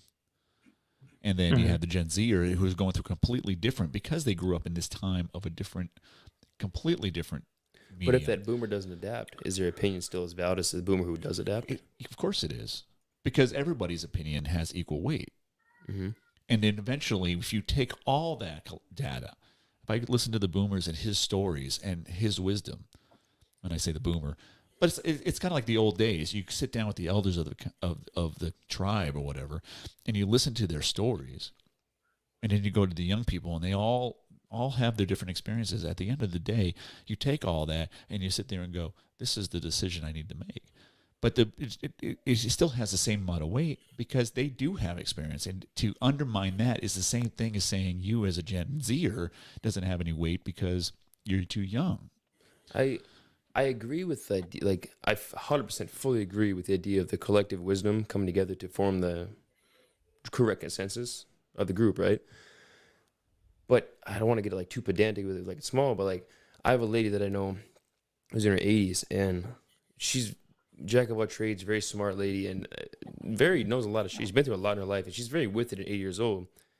But like, this is kind of a small term, but like, she has these certain beliefs about black people and about Mexicans and about how the world runs. And she has absolutely, I've known her for 3 years now. I've trained her every single week, twice a week. And she doesn't want to hear other opinions. She tells jokes about back when she was young. Her dad would tell her, I'll go to the, this is pretty bad, but she goes, I'm go to the butcher and I'll bring you back a little black boy you can play with. We'll keep him in the closet. Like, holy shit, like that's pretty bad. And it's like she, after her, 70 years of life, and I know she's 80 years old now. She's never gotten rid of the ideas. And, part of her ideas are, a lot of those blacks and Mexicans are going to, vote on the opposite of politics. And it's like, holy shit. Like, a lot of her ideas about certain things are good. Like, a lot of her ideas, and that's where it probably goes. I guess I should stop saying there. Her good ideas and the collective wisdom is good. But I think the bad can, like, taint the water. But but that's what I'm saying. Because what her opinion is and whatnot will be offset by the younger generation. Mm-hmm. So therefore, when you look at it the whole, you get to a consensus. You need to have that outlier. And you also have to have the other outlier on the other side where it says everybody's perfect and everybody can be, You agree with that? Does that make sense? Because if you don't have that, then the balance is off. Do you think there's people that regardless of religion, regardless of their parents and their raising, are inherently bad and they're not going to come out of their spoiled shit? Like, not spoiled, like a wrong mindset, whether it's racism or whatever it is. You think there's people that are just born unfortunate? Okay, ask that question again. I was bringing Joe back in. So, do you think there's people, regardless of religion, regardless of their parents, regardless of their livelihood, how they're bringing up, just somehow, some way they're wired in their brain, not autistic. There's just something in their brain that made them shit. Are they still an outlier, or could somebody be too far of an outlier that they're just not worthy, not good? Not worthy. Go back to Thor. Worthy is a weird word, yeah. I believe We're not worthy. I believe that we are fundamentally bad because of sin. Do I believe that there are people that are fundamentally unforgivable? No. Okay. Do I believe that there are people who will never reach their potential because of different issues? Mm-hmm. Yes. See, I think that's where the wall is going to come in, and not like in a mean way, but that's where the wall is going to come in. Is I don't fully believe that there's there's sin. I don't fully believe people are like from the get-go sinful, and they not have to, but should or need to, in the sense of religion, accept Jesus and then be forgiven of their sins. I just feel like that's like it's starting out with the race. You need to put your shoes on before the race instead of starting out the shoes with your shoes on for the race. It's like, to me, people are inherently good. I think everyone is and does have some good in them, or most good in them. And I think that there is something out there, whether it's just human nature or whether it's the devil or whether it's something weird. There's temptations that happen, and I think it's human nature. But to me, to tell somebody from the get-go you're flawed as sinful because, whatever may happen in whatever religion or just Christianity, this happens, so you're sinful, you need to be forgiven for that. It's not just Christianity, but it is. Because, okay, let me rephrase what you said, just to make sure that I'm understanding you. Mm-hmm. You're basically saying that there are people are fundamentally good, but there is an outside influence that's making them bad. Is that what you said? Yes, except for the making them bad. I would say temptations, but it's hard for me to say temptations without saying there's like a devil or something. Okay, so there's a it kind of draws them to do bad. Like they have a choice, but that choice, I mean, what, I don't know. Is that kind of what you mean? They have a choice of doing this? The part I struggle with is how do myself, with who's not a religious person, I'm more spiritual, how do I tell myself that as I believe there's good, how do I tell myself that there's bad in the world and there's bad temptations, and then figure out where do morals come from? Do morals come from the Bible? Do they come from human nature? Do they come from inside? Do they come from the universe? I really have never figured this out myself. That's my underlying question. Well, where do my morals come from? My answer to that would be the morals come from God. Mm-hmm. And without God, you don't. Where do they come from? Like you basically come from. I would have the question you have. Where would they come from? Well, what I'm going to say is like myself, I'm a Christian guy myself, but to say that you only think they're from God, I think that they can come from other places. And it's, if you're thinking from just an evolution standpoint, when we think of just base morals, right? We think of evolution. If we're just thinking of evolution, we need to expand what we are. That's why we have kids. We keep pushing our DNA out because our body knows it will die someday, and to pass on the information that we have is inside of our DNA, and that's why we need to have kids. And that's why there's morals in there built into our system, why you shall not kill, you should not steal, because stealing would then take from the other person this greater good of pushing our DNA out. Right. I do agree with you, Paul, though, on my own personal beliefs, right, that morals come from God, and like I do believe, like, I don't know, I'm Christian myself, but yeah, I can see the outside morals, view of it, the evolution. A lot of those wise morals can be instilled culturally as well. Yeah, Well, so you were raised, but culturally they come from where? Yeah, I'm that's what I'm just saying, like right now, I think God, like, or they evolution. all come from, they all came from a certain place, but like someone who doesn't believe, or maybe never even had the opportunity to, no one's ever told them or something, they're still going to get those morals in the sense that society tells them they shouldn't kill people. Society tells them they shouldn't steal. The reason I'm asking this, we all believe, I'm assuming we all believe murder is wrong. Yeah. Why is it wrong? And I would say it's not my right. Yeah, but why is it wrong? Because it's not your right. Because I say it's not my duty and my right in the universe to stop somebody else's breathing, like to take this person's. Well, we're talking about morality. So why do you believe that that's not your right? I would say, if I'm not going to, I gotta say this before I forget it. Like with that, I would say, like, adding to that and to come back to it. When I look at, like, say, God gives me morals. Just say, don't steal, don't do these certain things. And one of them to me is in the Bible. Like, you have to like help me with this. It says, I'm the authority. I don't know. I don't want to be authority. I don't know anything. Yeah, you guys are all like Christians, I guess. Yeah. We'll have to talk to Father Wubby. Before you go to that thought, think that's. I want to answer Giggy9 here from Twitch. I'm not saying that he's not right. What I'm just saying on that, Giggy, is that. What did he ask? Oh, I'm sorry. Let me bring it up. He's basically just talking about the people that are older that need to be. He's basically saying that, or he or she, I don't know, needs to be shown that that these older people need to be shown that they're wrong, and that we should be teaching them.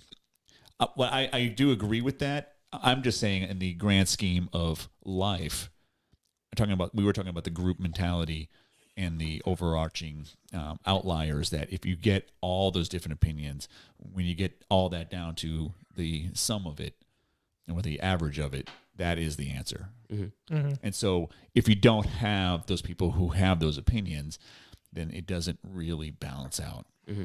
But I'm not saying individually, yes, when you're having this conversation, it is like, hey, it's kind of cool. That's kind of cruel what you're saying. Mm-hmm. Yeah, Paul, you're a dick. If you were to say, like, so the big question obviously is, like, why would God create humans? And then that's not even a discussion I would even be interested in having, because I will, believe it or not, I don't say why God have humans. Like, why God would, like, make humans and make them do these whatever we're doing. I have no idea. I don't even want to try. I don't even want to think about it. It's not even like a care to think about. But just bored.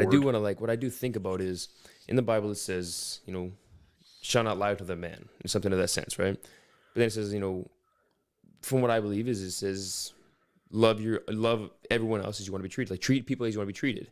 And I think, Old Testament, New Testament, whatever it may be, I think, who am I? Because if I can't murder this person, is it better for me to shun this person completely because they are lying with a man, as it is for me to murder person? Because if we're in a small tribe, like the way I believe the humans are supposed to be, which is small tribe people, I know the 5,000 people in my village, my tribe. If this person lies with another man, those two people kick them out of the tribe, they are done. So now they're out in the wilderness. I hope they don't survive. I mean, done. You're out of my life. But that's not the way I want to be treated, because I didn't lie with another man. I think, with that side, why would God make us humans and make us humans to where we have morals of doing these certain things? It's like, that almost seems to me like the argument, like, I'm trying to put this into words, but I can understand, but I can't put it into words. But it's like we have a government controlling the communism, because saying, don't think this, do this, lead this way. Like, you're going to do what I say and go this way, because in the end goal, it's going to make the communist government happy. And I think, God gives humans free will, freedom of choice. We do what we want. You're sinful from the beginning, but I've given you morals. In like the Christianity view, you're sinful, and I've given you morals, and giving you an option and choice to correct your morals and listen to your morals and correct your sins and be forgiven by Jesus Christ and get accepted into the end. And then I think certain Catholic people I've talked to, like my grandma, who say, she may be wrong. I think she's wrong. I definitely think she's wrong. But she goes, if you don't accept Jesus, if you don't, do the prayers, do the certain things Catholics do, and accept Christianity, no matter what religion you are, no matter what you are, you're going to hell and you're not going to make it. And I think, like, how is that an end goal for a God? Oh, okay, there's a lot there. There's a lot there. To start off, God didn't create us to do. I mean, He knew the end result was going to happen. The problem is that because of free will and because of the serpent's interaction with us, He did have a tree of good and evil, the knowledge of that. And so in the beginning of time, when He had Adam and Eve and they took the apple, and because that was the original sin, right? It was what we call the original sin. When they bit into that apple, then suddenly they became aware of what good and evil was. Mm-hmm. And so God didn't create us to go through this. He created us to have a relationship with Him. Mm-hmm. And after we ate that apple, it was basically everything He could to try to rebuild that relationship. And so Him showing Moses the 10 Commandments and saying, these are the commandments I have because I want you to live by these laws. And if you live by these laws, you will have a fruitful life. But because of a sin, we couldn't do it. We couldn't live by the law, which then God basically said, well, then the only way to save these individuals from that sin, because we couldn't live by God's law, because He's so holy that He had to sacrifice His Son. Mm-hmm. And that is in turn because why we have Jesus in our lives. Spoiler alert. Was God? You don't have to read the Bible. That's how that ends? Was God all knowing from the beginning before He created Adam and Eve and the world? Correct. Thanks for laughing, Joe. That is like a big hang up for me, is because if God is all knowing, because He wants us to have a relationship. He wants to have a relationship with us, regardless. But to be honest with you, it's just like going back to communism. If we put people into a little bit of, it's like, this is what you're going to do, there's going to be revolt. He needs us to be independent. But then I get then I ask him why. Like, why would he? Then he could just build robots. Yeah, like that to me, that's like why would he do that? That would, to me, like, hold on, a robot word. Don't forget that word, because I'm going to start this. If God is all knowing from the beginning, I ask myself, if Adam and Eve, if everything in the Bible, which, not to like me mean, but I don't believe it's true. I believe it's stories for interpretation. But I think disagree on that, but that's right. That's next podcast. But I say, if God is all knowing, He created Adam and Eve, and He knew they were going to bite the apple. He knew the serpent was going to talk to him. He knew everything was going to happen in consequential order, how it's going to happen. I think if He's all knowing and holy, and He loves a human, I think, like, just why? Like, I don't understand, like, why? It makes no sense to me, because, I mean, He knows it's going to happen. He knows that we're going to fuck up. It's like, why? And that goes back to the question and the comments that we had last podcast. We don't know His ways. We don't know why He does what He does. Mm-hmm. And to think that we do would be ridiculous. So then if God created me because He's an all-loving God, and I decide that Christianity is here, if I say it's true, but then I say Christianity is true, and God is all-loving, I don't believe in hell, so I'm going to live my life as sinful as I want to. I'm going to screw hookers, snort cocaine, do whatever the hell I want. I'm going to kill people. Because I'm going to get into heaven no matter what. It's like... Where did you get that idea from? I just made it up right now. Okay. It's like, why couldn't I just do that? Because it's like, God loves me no matter what. Because I could ask for forgiveness at the end, right? I do believe that at the end of life, if you've gone through all that and you basically accept Christ in your life, at the end of your life, I do believe that, yes. But there is a fundamental difference between just thinking that you can just do whatever you want. Mm-hmm. Because if you accepted Christ in your life, then your heart changes at that point. Yeah. And I know that it's one of those things that it's like we say these things like it's flippant, but when it comes down to it, like for instance, even like me being on this podcast, sometimes it's hard for me because I have fun here. Mm-hmm. But I mean, sometimes it's like, wow, this is a little bit more racy than I like to be. But the thing is that Joe. Oh, the fuck you're talking about? But the thing is that at the end of the day, like this, just like having these conversations in whiskey, it does fulfill me as a Christian. Because I get to have these kind of conversations here and there because this is what we do here. We have conversations and we talk politics and but we can have, that's why we named it. That's why you named it EveryNothing. Mm-hmm. We named it EveryNothing because we could talk whatever we want to and without restrictions. No topic is off limits. Isn't that our motto? Mm-hmm. And so we that's the whole reason why I don't feel bad about it.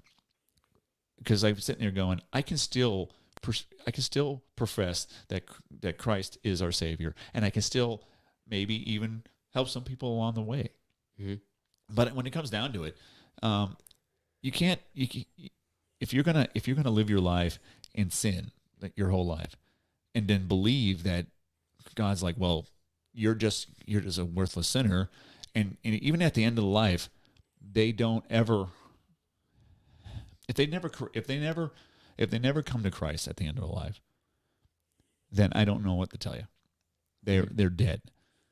And death in the Bible means that you're separated from God forever. Mm-hmm. And I don't know, I mean, people who feel alone all the time, they understand what that is. Because even when you're alone, I always feel like I have God with me. Mm-hmm. But if you feel like you're not alone, if you don't feel like you have anybody with you ever, then that is truly dead. That kind of like rings true to the same thing we said like half hour ago or so about the different idea, like the job thing, but people need to have a purpose. Correct. They have to have that fire. Like I definitely have a fire too. Like there's a God that's in me and around me all the time. I definitely think there is. I can't put into words what it is, but that I think like this is a very tough subject with anybody that's like further on like I don't want to say your guys' spectrum. Let's say I'm in the middle. And there's atheists, and then there's like Christians. Talk to anybody on this side of the spectrum. It's very touchy because I don't want to make anybody mad. I just want to talk about it. But it's like I see as you take a person who believes in Christianity, like me myself. I believe a lot. I believe every religion has truths to it, but I believe their truths are stories and interpretations to help people who aren't comfortable with the fact that we have no goddamn clue what's out there. But the one thing we do know in our hearts understand that there's something that tells us treat people correct and well. Because when you close your eyes and you think, should I tell that guy's an asshole? And should I tell him I hate his kids? Probably not. I know that's not right. God, like whatever God it is, tells me that. And I think religions, Christianity included, I think a lot of those give interpretation of stories to people and stuff to do, such as I think Catholics and Baptists are the extreme, not Baptists, maybe Baptists. Catholics are the extreme of say you need to pray the rosary, you got to do this, or you have to do these certain prayers and things. Because it gives that person a feeling of higher power and purpose, so they're connected with the thing above them when maybe they don't quite need to be, but it's okay if they can. But they don't need to be, in my eyes. Yeah, I mean, my view on Catholic, that's a whole other podcast. I think Catholicism was created to control people. Myself, I think there's a Christian. I think I'm a Christian, but I think the structure of Catholicism was there to control people. I do believe they put their religion above God. Yes. Yeah. And not to say yeah. Go ahead. I don't want to piss off all the Catholics out there. Yeah. History is on our side, Paul. It's just one of those things, but not that there are Catholics out there that don't believe in God. Mm-hmm. Yeah. I just believe that the Catholic Church itself, and I could say that with any organized church, I do have there's a fundamental problem. I have a fundamental problem with the organized church in itself. Mm-hmm. Even the church that I attend, there is so much stuff that I buck against. And if our pastor ever listened to this, which he might, he would probably agree with me. Mm-hmm. because even in his position, well, a lot of those things, because then you have to start. I mean, it's a business. You have to start dealing with money. You got to pay bills. Don't say that. You got to pay bills. I mean, so that there's certain things that come along. But I'm just talking about the fact that somebody will sit there. My biggest pet peeve is the fact that if you were attending our church and then you came out and said, I'm gay, the fact that you sit there and go, now you're not allowed to be part of anything. Mm-hmm. I have a fundamental issue with that because of the fact that Christianity is supposed to be opening and bring in. Now, I don't want to go down that path I don't want to go into the subject, but I'm just saying it's just like, too late. Wait, is that for real? Like your church would disown someone? Like if Robert came out as gay? Too late. Yeah, dude. Oh my God, that's what. Let me put this subject. I don't believe that the pastors that lead the church would do that. But knowing both of them, no way, not a chance. Yeah. I do believe that there are a lot of congregation, the congregation might feel different. And I've talked about this before on there. That shit disgusts me about certain Christians. It's like, I am better than thee because of all these things, all these reasons why. I hate that, like, oh, sinner, I don't care. That is, I feel like the most unchristian thing you could do is the judgment. I mean, isn't that not to judge? You know what I mean? Like, who are you, a follower of Jesus, God? Like, who are you as this person born into sin, able to judge another person? The fact of what you said, that was it like light bulb just cracked. It was like unfortunately, there's people that put religion over God. And that happens all the time. I don't know why I never thought about that, but that is it's exactly that's what bothers me the most about it. Yeah, and that is actually the major issue. And I think that goes back kind of what Paul was talking about, is people are flawed and they born into sin. All this thing is, I don't go to an organized church myself at all. That does not mean I am not a Christian, though. So I have my own personal beliefs. I do want someday to go because obviously I want my kids to grow up and learn and then be able to make the choice themselves or whatever. And I do want to be able to be in a community involved with it and meet people involved with that and stuff. But it's always been an issue with me. The churches, I don't know, just seeing like personally myself, my brother, how I don't know if he's a Christian himself or not. I think right now he has a kid and he's just kind of going through the motions of going to church so his kid can make that choice. But I don't know, like, honestly, if he is or not right now, just from churches, past thing.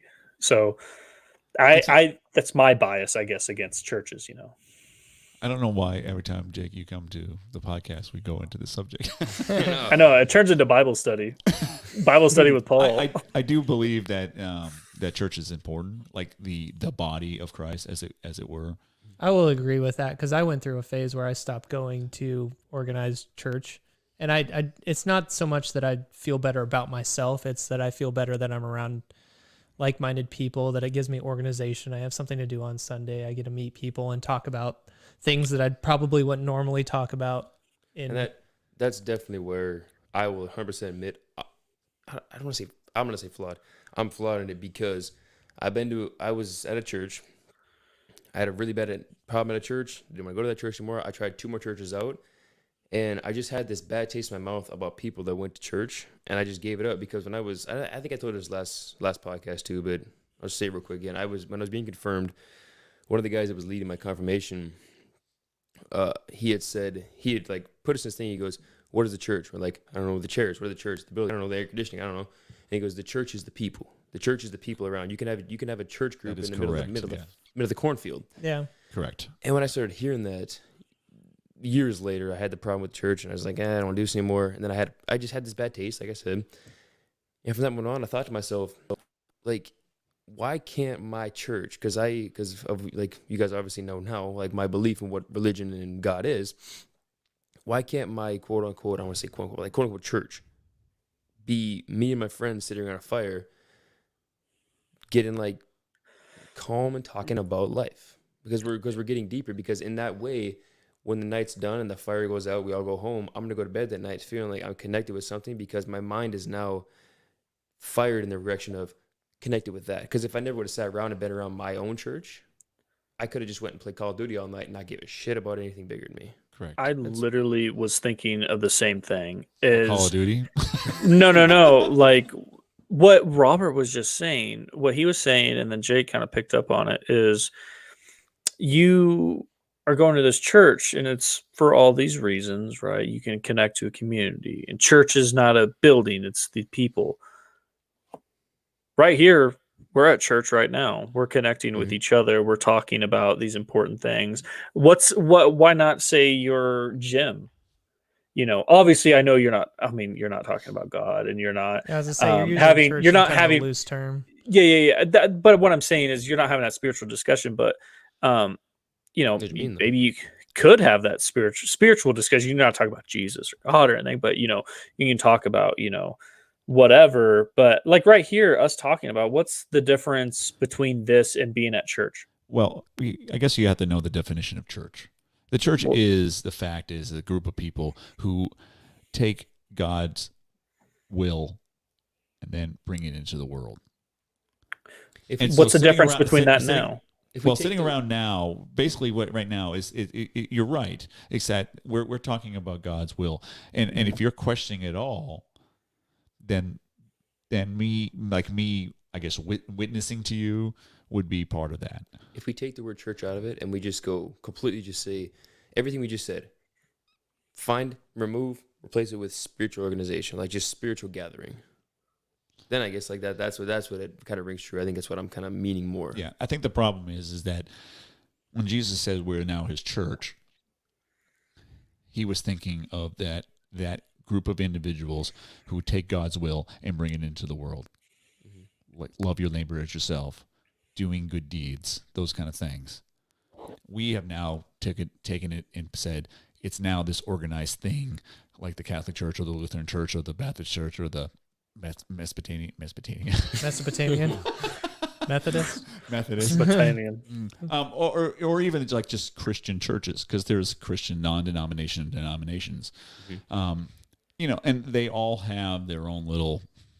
But when it comes down to it, it's all just it's all, like I said, it's just like an all business thing. To me, is like when a church to me is I have a group of guys that I meet on Wednesday night. And they're all from different congregations, and we talk about these things, and we decide to go do different things. That's a church to me. Mm-hmm.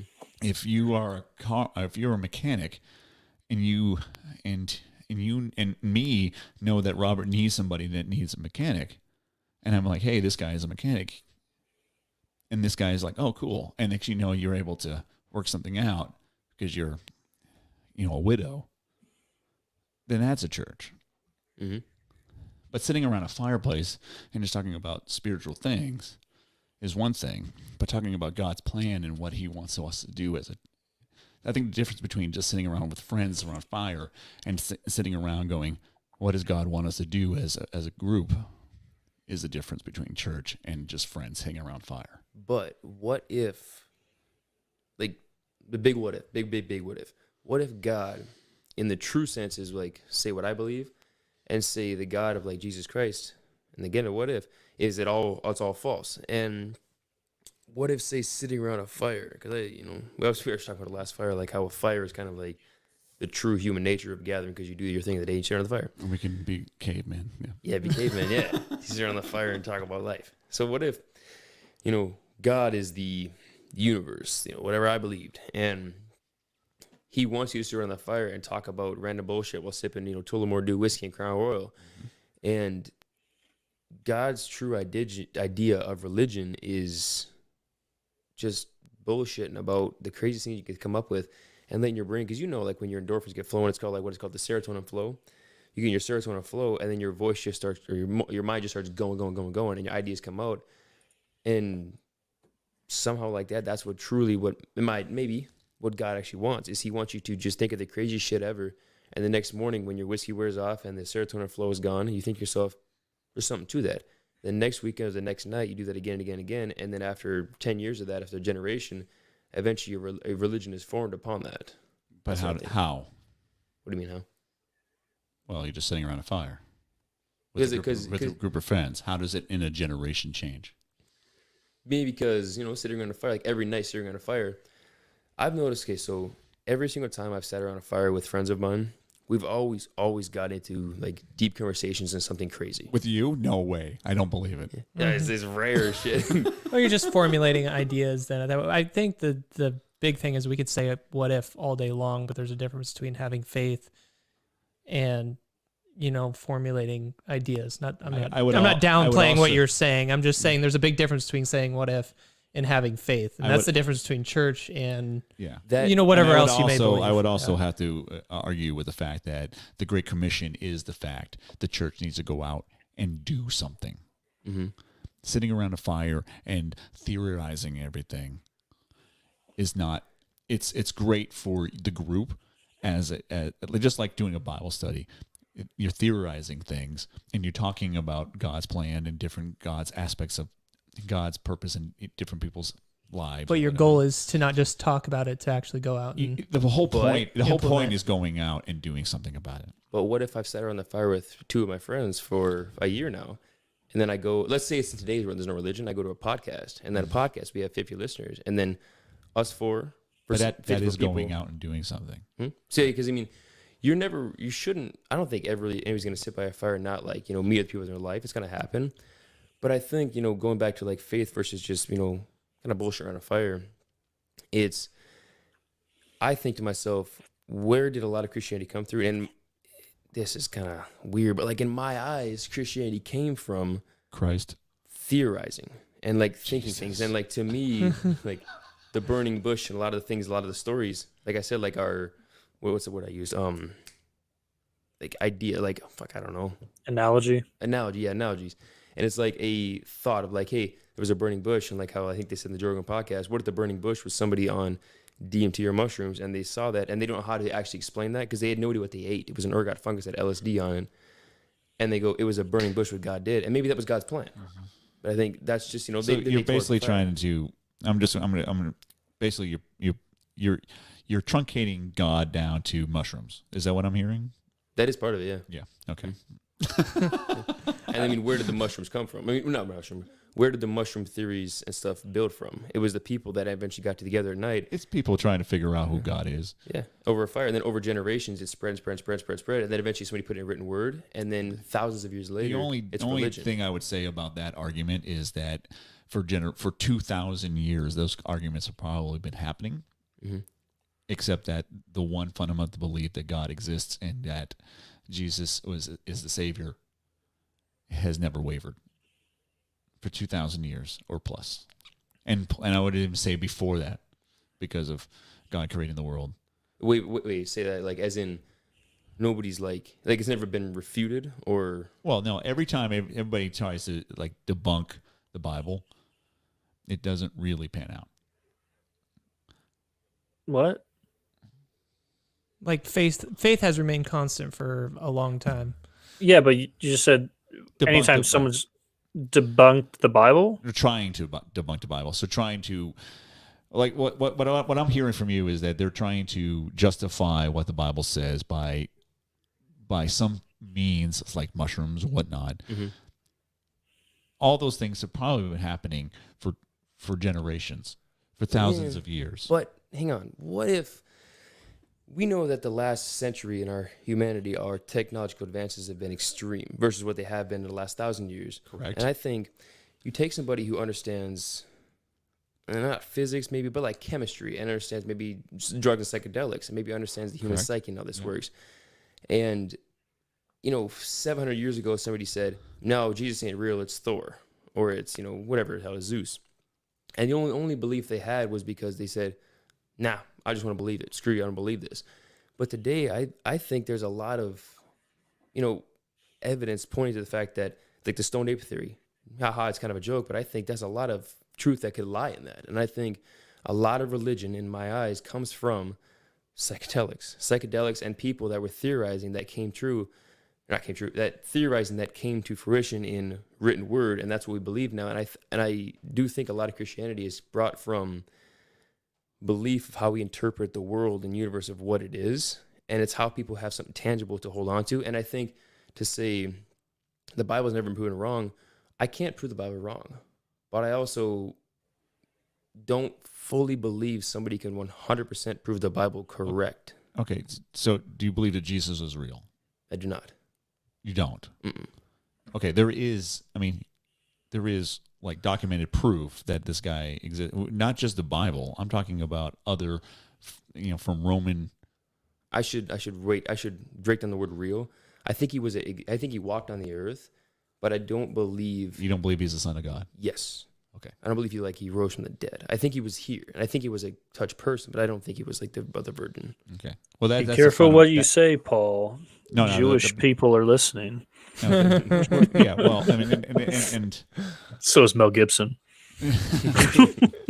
I'm just saying, on your spiritual journey that you're doing right now, this is a fundamental thing that because this will completely change which way you go.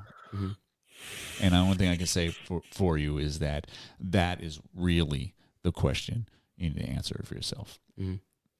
Because if you ask if Jesus is the Son of God and he was our one and only Savior, how you answer that question will completely skew on where you go and how you think of the world. Mm-hmm. Because believe me, if you go down the path that I say I went down, it completely changes the way that you look at the world. As in not believing in Jesus? Or No, I believe in Jesus. I believe that he is our one and only Savior, and I believe he's the Son of God. So therefore, I have a completely different view on everything. It doesn't mean I'm going to become a monk. How much do you know about, like, say, Muhammad? Muhammad? Yeah, I don't know much, but what do you talk about, like, for Muslims? Mm-hmm. Now you really got to be careful what you say. Maybe we should switch to a different person. Well, I mean... No, I'm just kidding. I'm also looking at the time. It's like 3 hours into this thing. Yeah, I know. Yeah, we could do. We'll save this for another time. So yeah. I appreciate the conversation, but I mean, we could do what if scenarios all day long. I got to be to work in 6 hours. It's gonna be rough. Yeah. Well, and I'm also sitting there going, Robert's gonna make me work out tomorrow. Well, I keep looking back and forth. I'm like, this could go all night. Wait, what time is it? It really could. It really could. And I really wish we could do this podcast on a night that we could go on for hours. We'll save it for a fresh time. Yeah. Yeah.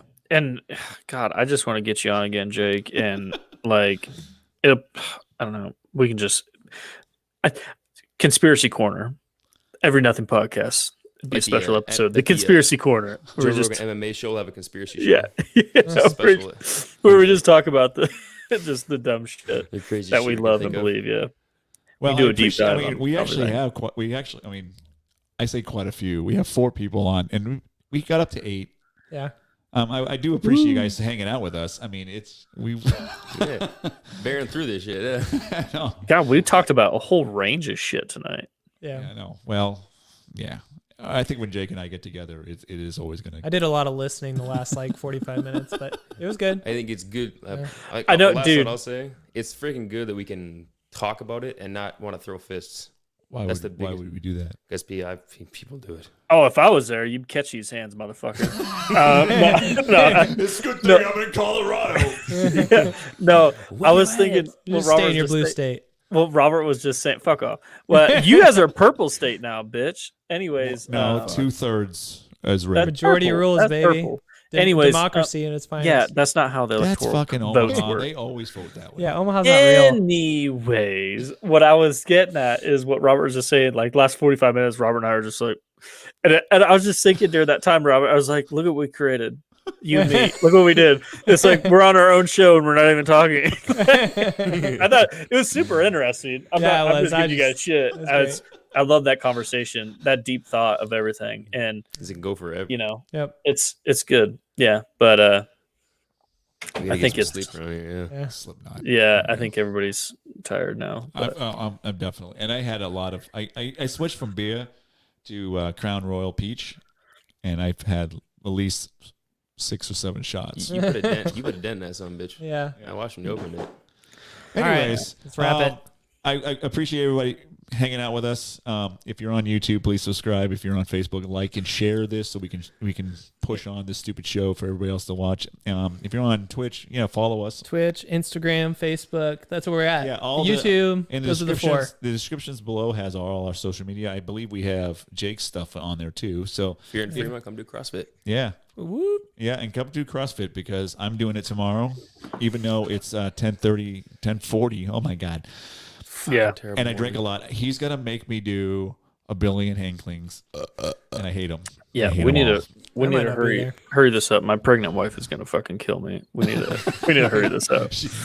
Hello. Yeah. All right, guys. All right. Thanks. See you later. See you later. We're not gonna do the bus song tonight. Yeah, because fuck it. It's so late. So peace. All right. Peace. Peace.